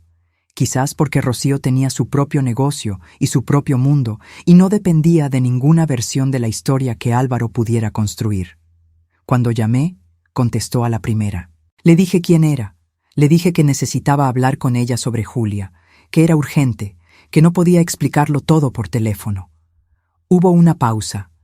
Remedios, llevo meses esperando que alguien de la familia de Álvaro me llamara. Lo dijo sin dureza, sin reproche, con esa calma de alguien que ha estado esperando algo durante mucho tiempo y cuando llega siente principalmente alivio. Quedamos en Tierra y Mar esa misma tarde. Clara vino conmigo. Rocío nos esperaba dentro, con la persiana a medio bajar para que no pareciera que el local estaba abierto a nuevos clientes y sí que estaba disponible para nosotras. Había puesto 3 sillas en el centro de la sala, entre las estanterías de cerámica, y sobre una mesa pequeña había una tetera con infusión y 3 vasos de cristal. El sol de la tarde entraba por la rendija de la persiana en franjas diagonales y cortaba el interior en trozos de luz y sombra. Las piezas de cerámica en las paredes, jarras, cuencos, platos, figuras, brillaban donde la luz las tocaba y se oscurecían donde no. Era un sitio hermoso con esa clase de hermosura quieta y práctica que tienen las cosas hechas a mano. Rocío nos miró sentarse. Luego habló. Julia me contó hace 4 meses lo que estaba pasando. Vino aquí un martes por la tarde, después de cerrar el estudio, y me lo explicó todo. Las respuestas a los clientes, los papeles del estudio, los encargos que ella no sabía que existían hasta que llegaban. La manera en que Álvaro gestionaba las conversaciones sin decírselo, y la manera en que ella, cuando intentaba decir algo, terminaba sintiéndose confundida o equivocada. Hizo una pausa para servirnos la infusión. Me pidió que no dijera nada a nadie todavía, que necesitaba tiempo para tener todo ordenado antes de dar cualquier paso, que si lo decía antes de estar preparada, la versión de Álvaro llegaría primero. Clara asintió despacio. Eso es exactamente lo que nos dijo a nosotras también. Rocío puso los vasos sobre la mesa. Lo que puedo aportaros yo es esto. Fue hasta el mostrador del fondo y volvió con una carpeta de cartón verde claro. La abrió sobre la mesa. Dentro había papeles ordenados, algunos impresos, algunos escritos a mano. Tengo 12 años de facturación compartida con Julia en el mercadillo de la Plaza de las Flores. Tenemos un registro de ventas conjuntas que llevábamos juntas en una libreta y que yo fotografié hace años para no perderlo. Tengo mensajes de Julia desde hace 2 años donde me consultaba decisiones del estudio, encargos, precios, plazos. Mensajes en los que ella era la que tomaba las decisiones. Mensajes que demuestran que Julia sabe exactamente lo que hace y cómo hacerlo. Me quedé mirando la carpeta. ¿Eso sirve de algo? Rocío me miró con una expresión directa. Sirve para demostrar que Julia no está confundida. Sirve para demostrar que tiene criterio profesional propio y documentado desde hace años. Sirve para demostrar, si alguien intenta decir que no era capaz de gestionar su propio negocio, que eso es mentira. Fue al fondo de la sala y volvió con algo más. Un sobre pequeño de papel craft. Y sirve esto. Dentro del sobre había 3 tarjetas de visita y 2 papeles doblados.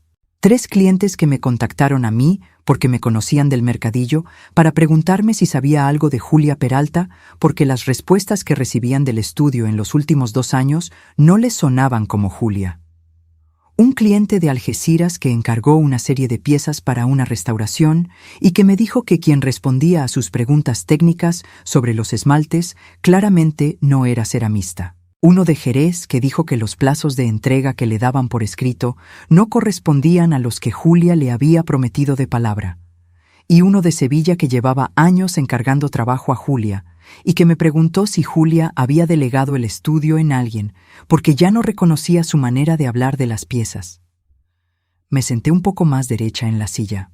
3 clientes, 3 personas externas, sin ninguna relación entre sí, que habían notado que algo había cambiado en la manera en que el estudio de Julia respondía, que habían notado una voz distinta detrás de las palabras escritas, que habían notado que quien respondía no conocía la cerámica desde dentro.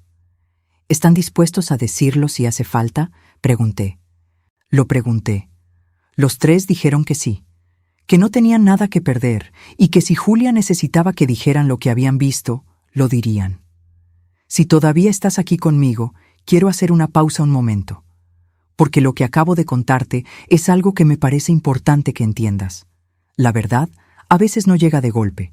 Llega en pedazos, desde distintos sitios, y hay que tener la paciencia de esperar a que todos los pedazos estén en la mesa antes de ver la imagen completa. ¿Has tenido que esperar así alguna vez?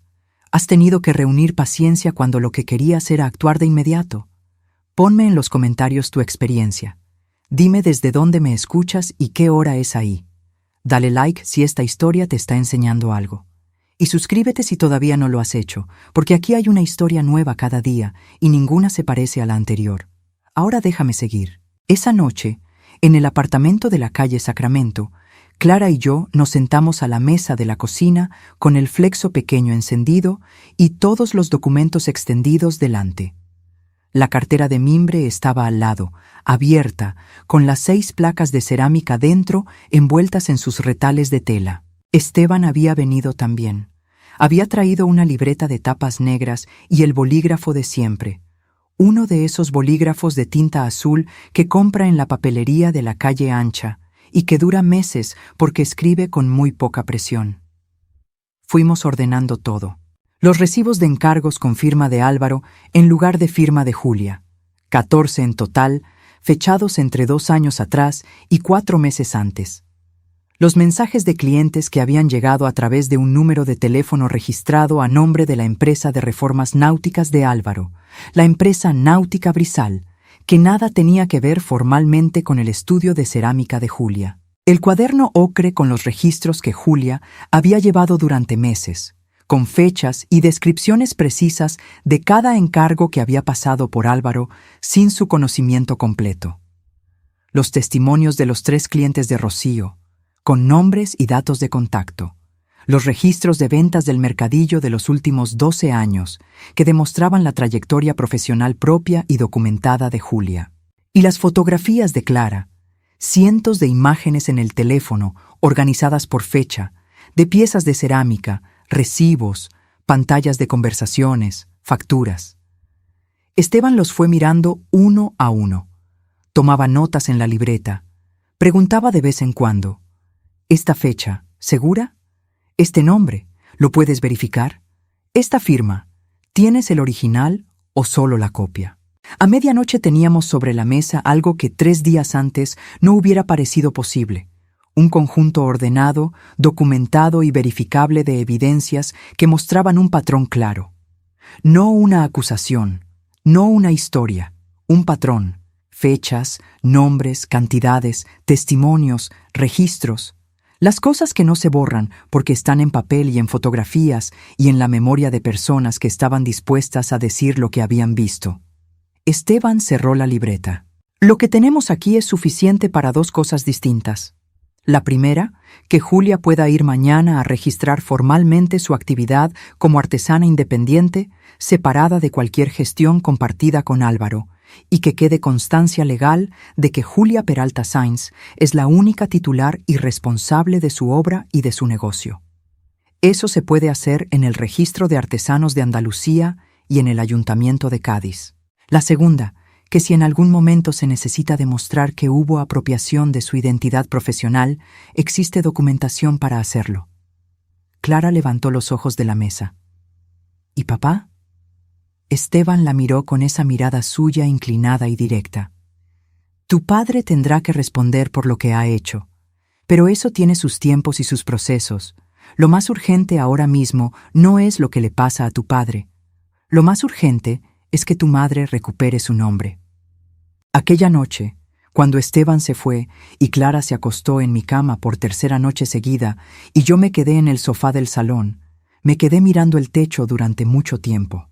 Pensé en Julia, en esa mujer de manos ásperas y voz suave que había construido su arte con paciencia de ceramista, que había grabado palabras en arcilla porque sabía que lo que está en el horno ya no puede cambiarse, que había buscado un código que nadie más entendiera porque necesitaba pedir ayuda sin que se notara que pedía ayuda, que me había llamado a mí, la madre de Álvaro, porque no había nadie en el mundo de Álvaro que no hubiera sido convencido ya de alguna versión de la historia.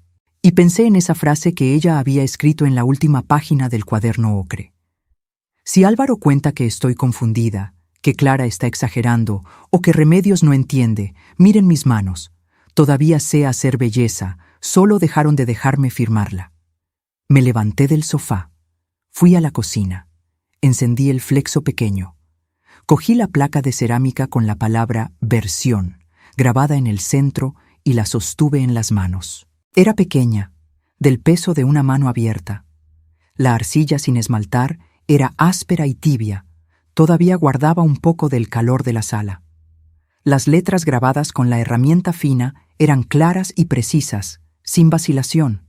la letra de alguien que sabe exactamente lo que está haciendo con sus manos, aunque le hayan dicho durante años que no sabe.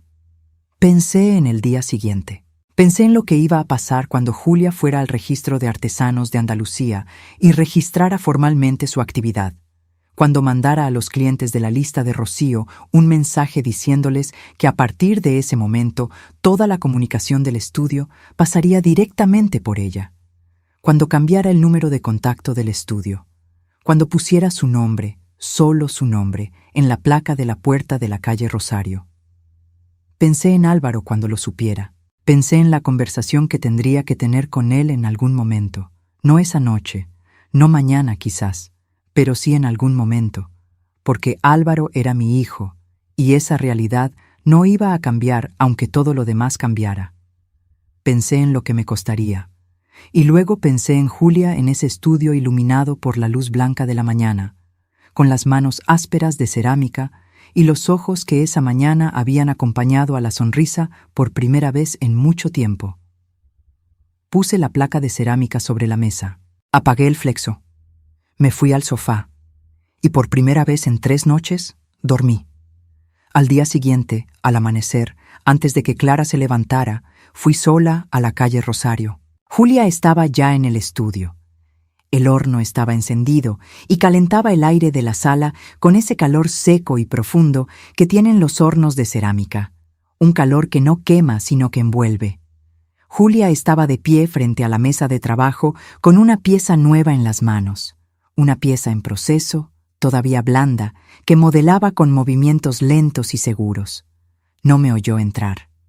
Me quedé en la puerta un momento mirándola. Vi a una mujer de 50 años con las manos en la arcilla, concentrada en lo que hacía, con la espalda recta y los hombros sueltos. Vi a una artesana en su estudio, en su espacio, haciendo el trabajo que había elegido hacer con su vida. Vi a alguien que sabía exactamente lo que hacía con sus manos. Levanté los ojos cuando escuchó mis pasos. Me miró.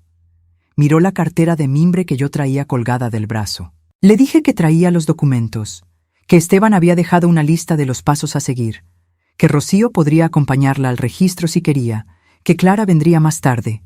Julia asintió, dejó la pieza que estaba modelando sobre la mesa, con cuidado, en la posición correcta para que secara sin deformarse. Se limpió las manos en el delantal.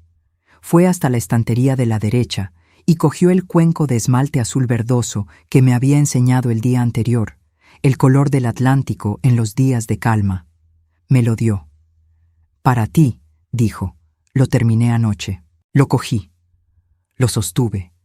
Era perfecto en el peso de las manos, suave en la superficie esmaltada, con ese color que tenía algo del mar de Cádiz, visto desde el paseo del vendaval al atardecer.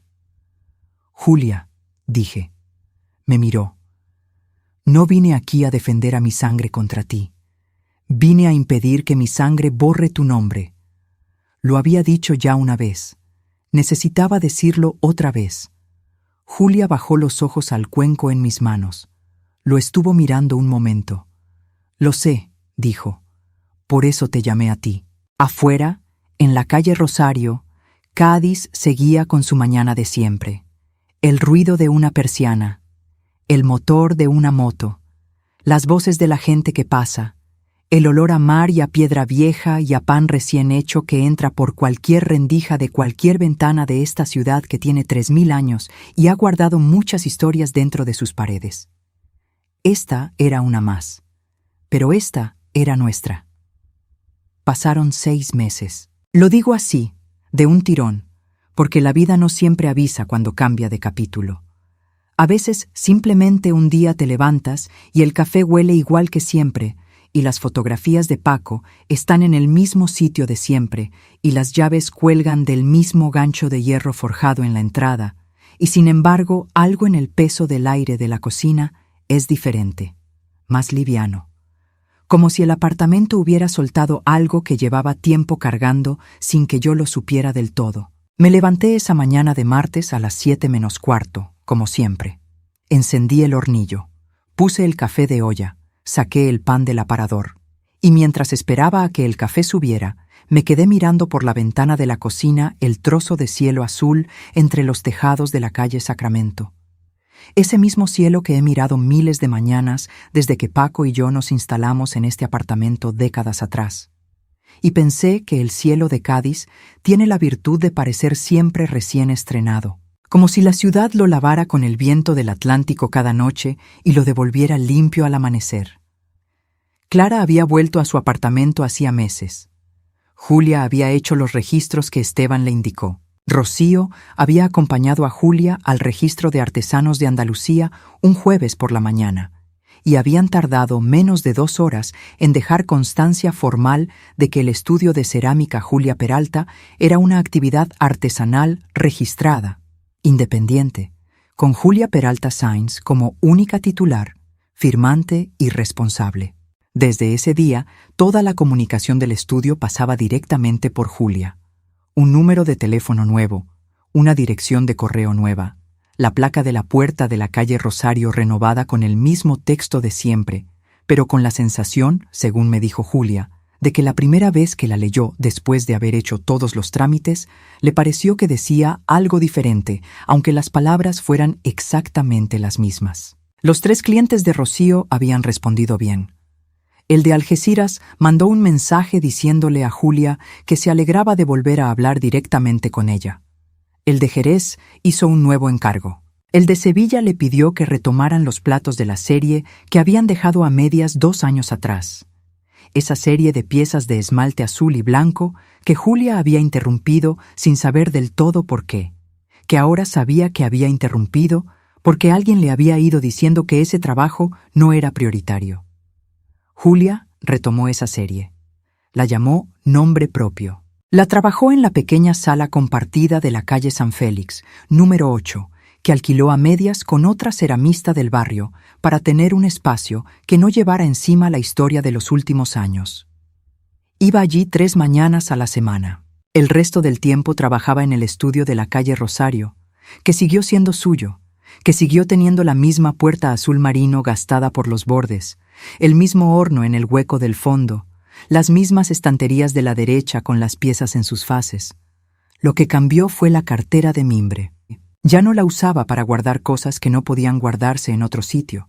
Ya no necesitaba códigos ni escondites. La puso en la pared de la sala de la calle San Félix, colgada de un gancho, abierta, con el fecho de cuero suelto y el interior visible. Vacía, sin nada dentro, como se cuelgan las cosas cuando han cumplido su función y merecen descansar a la vista. Álvaro. Tengo que hablar de Álvaro. Sé que quien me ha estado escuchando hasta aquí está esperando esta parte, y entiendo por qué. Cuando una historia tiene a alguien que ha hecho daño, uno quiere saber qué le pasó. Es un impulso justo, es humano. Yo misma lo tenía. Pero la verdad es que la historia de Álvaro no es la que más me importa contar. No porque no importe, sino porque no es la historia que yo viví desde dentro. Lo que yo viví desde dentro es la historia de Julia y de Clara y de mí misma. La historia de Álvaro la viví desde fuera, con la distancia que te da el hecho de que quien hace el daño pocas veces te deja verlo de cerca cuando se enfrenta a las consecuencias. Lo que sé es esto. Álvaro supo lo que había pasado pocas horas después de que Julia hiciera los registros.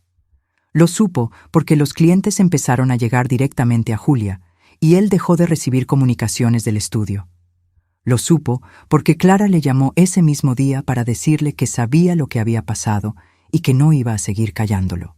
Lo supo porque yo le llamé esa tarde, desde el apartamento de la calle Sacramento, con el teléfono en la mano y el corazón haciendo ese peso que ya conocía, y le dije que necesitábamos hablar. La conversación que tuvimos Álvaro y yo es una de las cosas más difíciles que he vivido en 76 años. Más difícil que los años de duelo por Paco, quizás, porque el duelo por Paco era dolor limpio, era la ausencia de algo que había amado con certeza. Lo que viví con Álvaro ese día era otra clase de dolor. El dolor de tener que mirar a alguien que amabas con certeza y descubrir que esa certeza había estado construida sobre una parte que habías elegido no ver. No te voy a contar palabra por palabra lo que dijimos. No porque no lo recuerde, sino porque hay conversaciones que pertenecen al espacio privado entre las personas que las tienen, y esa es una de ellas. Lo que sí te voy a decir es lo que aprendí en esa conversación.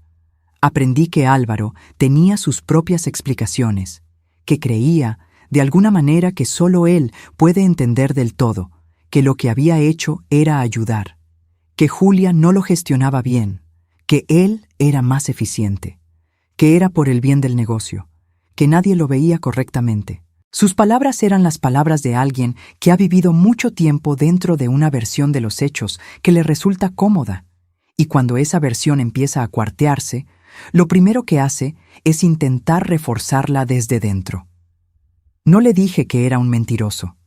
No le dije que era un monstruo.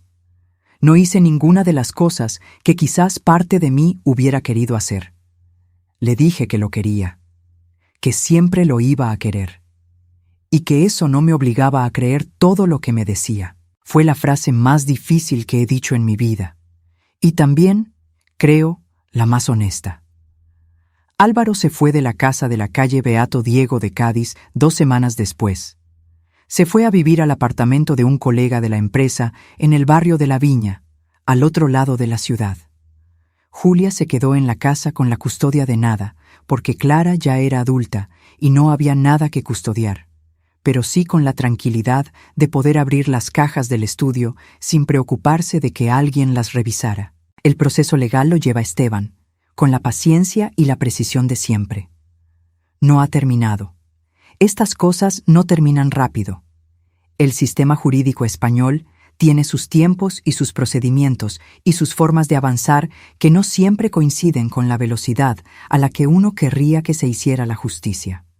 Pero avanza, y hay registro de todo, y la documentación existe, y las personas que tienen que saber lo que pasó, lo saben. Antes de contarte lo que pasó cuando fui a ver a Julia hace unos días, quiero hacer una pausa. Porque hemos llegado juntos, tú y yo, desde aquella noche de viento en que sonó el teléfono y escuché la voz de Julia más baja de lo normal. Hasta aquí. Eso no es poco. Si te has quedado conmigo todo este tiempo, si has escuchado esta historia de principio a fin, quiero que sepas que eso significa mucho para esta viejita de 76 años que vive sola en la calle Sacramento y que a veces necesita saber que hay alguien al otro lado escuchando. Dale like si llegaste hasta aquí. Escríbeme en los comentarios la palabra que más te haya resonado de todo lo que escuchaste hoy. Y cuéntame desde dónde me escuchas y qué hora es ahí donde estás. Me lo leeré todo. Suscríbete si todavía no lo has hecho, porque aquí llega una historia nueva cada día, sin falta, y cada una trae consigo algo verdadero que vale la pena escuchar. Y si conoces a alguien que necesite escuchar esta historia en particular, compártela con esa persona ahora mismo. A veces una historia llega justo cuando hace falta. Ahora déjame contarte lo último. Hace 3 semanas, un viernes por la tarde, fui a la sala de la calle San Félix a ver a Julia.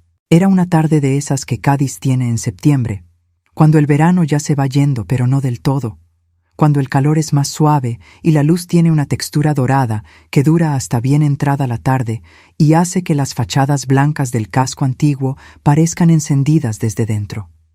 Fui andando desde la calle Sacramento porque el camino no es largo y porque me gusta andar por esta ciudad cuando el tiempo lo permite.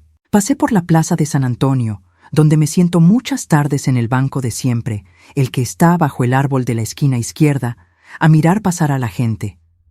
Pasé por la calle ancha con sus tiendas ya cerrando.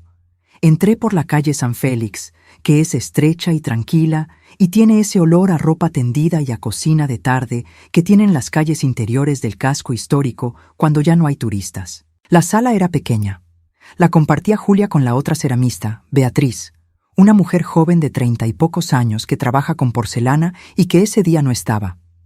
Era un espacio luminoso, con 2 ventanas grandes que daban a la calle, una mesa de trabajo para cada una, 2 hornos eléctricos contra la pared del fondo.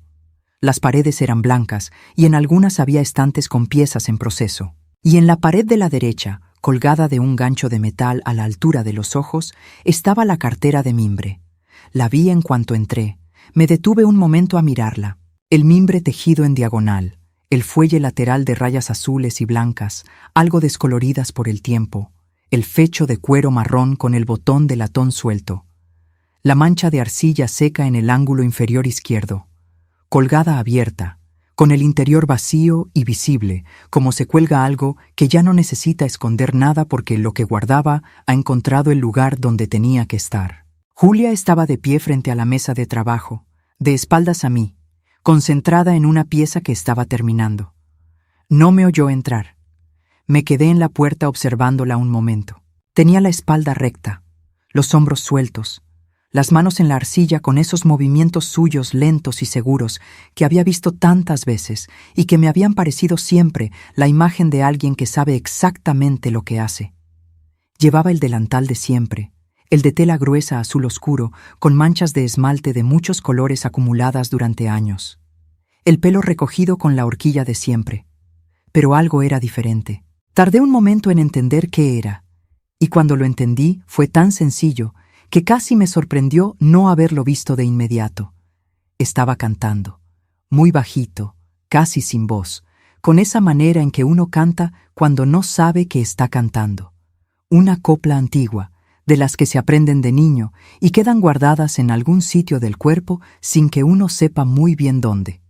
La reconocí, pero no recordé el nombre. Importaba poco el nombre. Importaba ese sonido, esa voz bajita de Julia cantando sola en su sala un viernes de septiembre, con las manos en la arcilla y la cartera de mimbre colgada en la pared detrás de ella. Me limpié los ojos con el dorso de la mano. No quería que me viera llorar. Julia se volvió, me vio en la puerta, sonrió. Sus ojos acompañaron la sonrisa. Remedios. Pasa, pasa. Entré. Me senté en la silla que había junto a la ventana. Julia limpió las manos en el delantal y fue a buscar algo al fondo de la sala. Volvió con una pieza envuelta en tela de algodón blanco, la misma tela que usaba siempre para proteger las piezas en la cartera. La desenvolvió sobre la mesa y me la enseñó. Era una pieza de cerámica circular, del tamaño de un plato pequeño, con esmalte color tierra y crema, un esmalte cálido y mateado que tenía la textura del suelo seco de los campos de Andalucía en verano. En el borde, grabados en la arcilla antes de la queima con esa letra firme y precisa de Julia, había 3 nombres en fila, separados por pequeñas flores de 4 pétalos. Julia, Clara, Remedios. Los miré durante un momento que no sé cuánto duró. La terminé ayer, dijo Julia. Es para ti. Levanté los ojos. Es para las 3, dije. Julia asintió. Para las 3. Pero la guarda quien le dio sentido a todo esto. La cogí con las 2 manos. La sostuve. Era del peso justo, ni demasiado pesada ni demasiado liviana. La superficie del esmalte era suave bajo los dedos, con esa suavidad particular de la cerámica bien terminada que parece casi tibia, aunque esté a temperatura de sala. Las letras grabadas eran perfectamente legibles. Julia, Clara, Remedios. 3 nombres. 3 mujeres, 3 maneras distintas de haber llegado a ese mismo punto desde sitios completamente diferentes. Me quedé mirando la pieza en mis manos y pensé en todo lo que había pasado desde aquella noche de viento en que sonó el teléfono y Julia dijo, con la voz tan baja como papel doblado dentro de una gaveta, que fuera a buscar mi bolso. Pensé en el taxi por la avenida del puerto, con los reflejos del agua en los adoquines mojados. En la puerta azul de la calle Beato Diego de Cádiz, abriéndose y el rostro cansado de Julia con los ojos que no acompañaban la sonrisa. En la mano de Clara dentro de la mía. En el susurro que me pidió que me la llevara antes de que ya no hubiera manera de explicar nada. Pensé en el estudio de la calle Rosario con las 6 placas de cerámica en fila sobre la mesa. Firma. Fecha. Cliente. Permiso. Voz. Versión. Pensé en el cuaderno ocre y en la última frase de la última página, esa frase que Julia había escrito para que estuviera grabada en algún sitio, aunque todo lo demás se borrara. Pensé en Esteban con su cabeza inclinada y su libreta de tapas negras.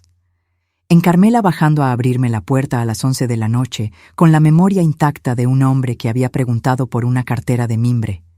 En Rocío, con la carpeta verde claro sobre el mostrador de tierra y mar y los 3 sobres de los 3 clientes que habían notado una voz diferente detrás de las palabras. Pensé en Clara, mi nieta de 27 años, que durante 4 meses había cargado en silencio con fotografías y recibos y la verdad de su madre sin saber exactamente cuándo podría dejar de cargarla sola. Que había estado de pie junto a la ventana del estudio con los brazos cruzados y la expresión de alguien que lleva mucho tiempo esperando que alguien más llegue. Y pensé en Álvaro. Lo pensé con todo el amor que le tengo y todo el dolor que me produjo reconocer lo que había hecho y la distancia que eso había puesto entre él y yo. Una distancia que no es de kilómetros, sino de algo mucho más difícil de medir. Seguimos siendo madre e hijo. Siempre lo seremos. Pero ya no somos lo que éramos. Y quizás lo que éramos tenía ya esa grieta desde hacía tiempo. Y yo elegía no verla, porque verla hubiera implicado hacer exactamente lo que terminé haciendo de todas formas. La diferencia es que lo hice tarde. Eso también lo cargo. Lo cargo con honestidad, sin buscar excusas que me alivien el peso, porque creo que parte de hacerse responsable de las cosas es no buscar alivio fácil cuando el peso te corresponde. Dejé la pieza de cerámica sobre la mesa con cuidado. La miré un momento más. Luego levanté los ojos hacia la cartera de mimbre colgada en la pared. ¿Ya no la necesitas para guardar nada?, pregunté. Julia siguió mi mirada hasta la cartera. No, ya no necesito esconder nada en ningún sitio. Hizo una pausa. La puse ahí para recordar que a veces el escondite más seguro es el que nadie considera importante, y para recordar que una cosa ordinaria puede guardar algo que no tiene precio si alguien le da el valor correcto. Pensé en lo que le había dicho yo 4 años atrás, en el apartamento de la calle Sacramento, cogiendo esa cartera casi sin querer mientras tomábamos el café. Le había dicho que una bolsa así guardaba más historias que dinero. Lo había dicho sin pensar, como se dicen muchas cosas, sin saber que esa frase iba a convertirse en el único código que Julia podía usar cuando llegara el momento en que necesitara pedirme ayuda. Las palabras que decimos sin pensar a veces son las que más duran. A veces son las que salvan. Ahora quiero hablar contigo directamente, no como abuela que cuenta una historia, como Remedios Aguilar Carranza, 76 años, gaditana de toda la vida, que ha visto en estos últimos meses algo que necesita decir en voz alta para que sirva de algo más que de historia que se escucha y se olvida. Lo que le pasó a Julia tiene un patrón, y ese patrón lo reconocen quienes estudian cómo funciona el control dentro de las relaciones. No hace falta que yo use los nombres técnicos de ese patrón para que quien lo ha vivido lo reconozca. Lo reconoces porque lo has sentido. Porque en algún momento de tu vida, o en la vida de alguien que conoces, hubo una persona que fue cediendo espacio tan despacio que cuando quiso mirar alrededor ya no encontraba bien la salida. Lo primero que quiero que sepas es lo siguiente. Si ves a alguien que se ha vuelto más callado con los años sin que haya una razón obvia, que pide permiso para cosas que antes hacía con naturalidad, que dice lo que fulano explicaría mejor que yo, o ¿ya lo cuenta él, que lo recuerda mejor? Que cancela planes con amigos con más frecuencia que antes, que parece más pequeño en las conversaciones de grupo aunque antes ocupara su espacio con normalidad. Esas no son señales de que esa persona esté pasando una etapa. Pueden ser señales de algo que vale la pena mirar de más cerca, con ojos que no busquen la explicación más cómoda. Lo segundo que quiero que sepas es lo que le diría a quien está viviendo lo que vivió Julia. Tu criterio existe. Tu conocimiento de tu propio trabajo existe. Tu manera de hablar con tus clientes, de tomar tus decisiones, de gestionar lo que has construido, eso existe aunque alguien haya pasado mucho tiempo convenciéndote de que no funciona bien sin su ayuda. La arcilla que moldeas con las manos tiene memoria de esas manos. Lo que has creado lleva tu huella aunque hayas dejado de firmarlo. Todavía sabes hacer lo que sabes hacer. Solo dejaron de dejarte hacerlo. Lo tercero que quiero decirte es esto. Si estás en España y necesitas ayuda o información sobre situaciones de control emocional o económico dentro de una relación, puedes llamar al número de atención a víctimas de violencia de género, que en España es el número de teléfono 125, disponible las 24 horas del día, los 365 días del año, gratuito y confidencial. Si la situación tiene que ver con el ámbito laboral o profesional, el Registro de Artesanos de Andalucía y los servicios de asesoría jurídica gratuita de los colegios de abogados de cada provincia tienen recursos para ayudarte a documentar y proteger tu actividad. No necesitas tener todo resuelto antes de pedir ayuda. Necesitas tener una preocupación fundada. Con eso es suficiente para empezar. Lo cuarto, y esto va especialmente para las que son como yo, para las madres y las suegras y las abuelas, que a veces sabemos algo que no queremos terminar de saber, porque nombrarlo significaría tener que actuar. El amor que sientes por alguien no te obliga a creerle todo lo que dice. Esas son dos cosas diferentes. Puedes querer a una persona con toda la honestidad del mundo y al mismo tiempo negarte a cerrar los ojos delante de lo que esa persona hace. No es traición. Es exactamente lo contrario. Lo que traiciona a quien amamos de verdad es elegir su comodidad sobre la verdad de quien están haciendo daño. Y lo quinto, lo que más me costó entender y quizás lo más importante de todo, la manera en que alguien cuenta las cosas es parte de la historia. Julia me lo dijo esa primera mañana en el estudio de la calle Rosario y tardé un tiempo en entender del todo lo que quería decir.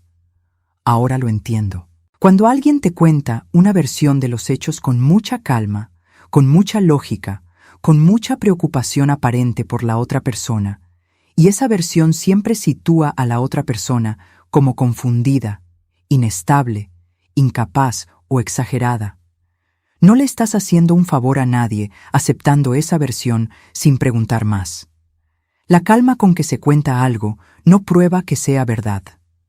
La serenidad de quien habla no es garantía de la exactitud de lo que dice. Eso también es algo que vale la pena recordar. Puse la pieza de cerámica con los 3 nombres dentro del bolso con mucho cuidado. Le dije a Julia que la iba a poner en la estantería del salón junto a las fotografías de Paco. Le dije que iba a quedar bien ahí. Julia sonrió. Le da justo la luz de la tarde cuando entra por la ventana, dije. Va a brillar mucho. Julia se rió. Una risa genuina, de las que salen cuando uno no las espera, de las que iluminan un poco la habitación. Me levanté de la silla, cogí el bolso, me puse el abrigo. Antes de salir me volví una vez más hacia la cartera de mimbre en la pared. La miré bien. El mimbre, el cuero, el latón del botón, la mancha de arcilla en el ángulo inferior, el interior vacío y visible. Una cartera ordinaria, del tipo que uno encuentra en cualquier mercadillo de cualquier ciudad, sin nada extraordinario a la vista, pero que había guardado, durante meses, todo lo que una mujer necesitaba guardar en el único sitio que nadie pensó en mirar, que había servido de código entre una madre y una hija cuando no había manera de hablar directamente, que había llegado a mis manos a través de una frase dicha sin pensar 4 años atrás, en una tarde de café y conversación de las que ya parecen lejanas, que había viajado desde el estudio de la calle Rosario hasta el apartamento de la calle Sacramento en la oscuridad, con Clara apretándola contra el pecho en el taxi, mientras Cádiz dormía a los 2 lados de la ventanilla. Una bolsa que nunca fue olvidada, porque Julia no me llamó para devolverme un bolso. Me llamó porque necesitaba que alguien llevara su verdad antes de que otros la cerraran para siempre. Y yo fui. Y eso fue suficiente. Eso fue todo. Salí del estudio de la calle San Félix a la tarde dorada de septiembre. Anduve despacio por las calles del casco antiguo, por esas calles estrechas y umbrías que huelen a mar y a piedra vieja y a vidas vividas dentro de paredes que llevan siglos en pie. Pasé por la plaza de San Antonio y me senté un momento en mi banco, el de la esquina izquierda bajo el árbol. Las palomas andaban por los adoquines como siempre. Un niño corría detrás de ellas. Una pareja mayor caminaba del brazo por el borde de la plaza, con esa lentitud cómoda de quien ya no tiene prisa para llegar a ningún sitio. El Atlántico olía a limpio desde donde yo estaba. Pensé en Paco. Pensé en lo que me hubiera dicho si hubiera estado aquí para ver todo lo que había pasado. Probablemente hubiera dicho algo corto y práctico, como hacía siempre. Algo como, bien hecho, Remedios. Algo tan sencillo como eso. Me levanté del banco cuando el sol empezó a bajar hacia el mar y la luz se volvió más rosada y más larga. Cogí el bolso, comprobé que llevaba las llaves, que llevaba el teléfono, que llevaba el pañuelo en el bolsillo. 2 veces, como siempre, como hago desde que Paco no está. Y me fui hacia la calle Sacramento, con los 3 nombres grabados en cerámica dentro del bolso, con el olor del Atlántico en el abrigo, con todo lo que había aprendido en estos meses pesando de una manera que no era pesadumbre, sino otra cosa. Algo más parecido a la responsabilidad que uno siente cuando ha hecho lo que tenía que hacer, aunque le haya costado más de lo que esperaba. Con la certeza de que a veces el mayor acto de amor no es proteger a quien crees que es más débil. Es atreverte a ver con claridad a quien crees que conoces de memoria. Es separar el amor de la obediencia ciega. Es decirle a quien quieres, te quiero, pero esto que has hecho no está bien, y no voy a mirar hacia otro lado. Eso también es querer. Quizás eso es querer de la manera más difícil y más verdadera. Remedios Aguilar Carranza, 76 años, calle Sacramento, número 52, Cádiz. Mi nuera no me llamó para devolverme un bolso. Me llamó porque necesitaba que alguien llevara su verdad antes de que otros la cerraran para siempre. Y yo, esta viejita gaditana que revisa 2 veces que lleva las llaves antes de salir, fui. Si llegaste hasta aquí conmigo, hasta esta última palabra de esta historia larga y verdadera, quiero que sepas que me has dado algo muy valioso esta tarde. El regalo de ser escuchada. El regalo de saber que hay alguien al otro lado que se quedó, que no se fue cuando la historia se puso difícil, que aguantó junto a mí desde aquella primera noche de viento hasta este septiembre dorado en la plaza de San Antonio. Quiero pedirte una última cosa. Si de verdad escuchaste esta historia de principio a fin, si te quedaste conmigo en cada bloque, déjame en los comentarios la palabra nombre. Solo esa palabra. Las personas que llegaron hasta aquí sabrán por qué esa palabra importa. No hace falta que expliques nada más. Solo nombre en los comentarios, y yo sabré que estuviste aquí. Y si esta historia te llegó a algún lugar, si te hizo pensar en alguien, si te hizo reconocer algo que quizás llevabas tiempo sin ponerle nombre, te pido de corazón que la compartas. No en abstracto, sino con alguien en concreto a quien creas que puede necesitarla. Una historia como esta a veces llega justo cuando hace falta. Y yo no puedo saber desde la calle Sacramento a quién de los tuyos le hace falta ahora mismo. Tú sí puedes saberlo. Compártela con esa persona. Dale like si llegaste hasta el final. Suscríbete si todavía no lo has hecho, porque aquí hay una historia nueva cada día, sin falta, y cada una viene con algo verdadero dentro, algo que vale más que el entretenimiento solo, algo que puedes llevarte cuando termina. Y cuéntame en los comentarios desde dónde me has escuchado hoy. ¿Qué ciudad? ¿Qué hora era cuando empezaste? Si estabas solo o acompañado, si era de madrugada o de tarde. Me gusta saber que no estoy contando estas historias al vacío. Me gusta saber que hay voces al otro lado, vidas al otro lado, personas al otro lado que se toman el tiempo de quedarse con esta viejita gaditana hasta el final. Cuídense mucho por allá. De todo el corazón, de Remedios Aguilar Carranza, al corazón de cada uno de ustedes. Muchas gracias.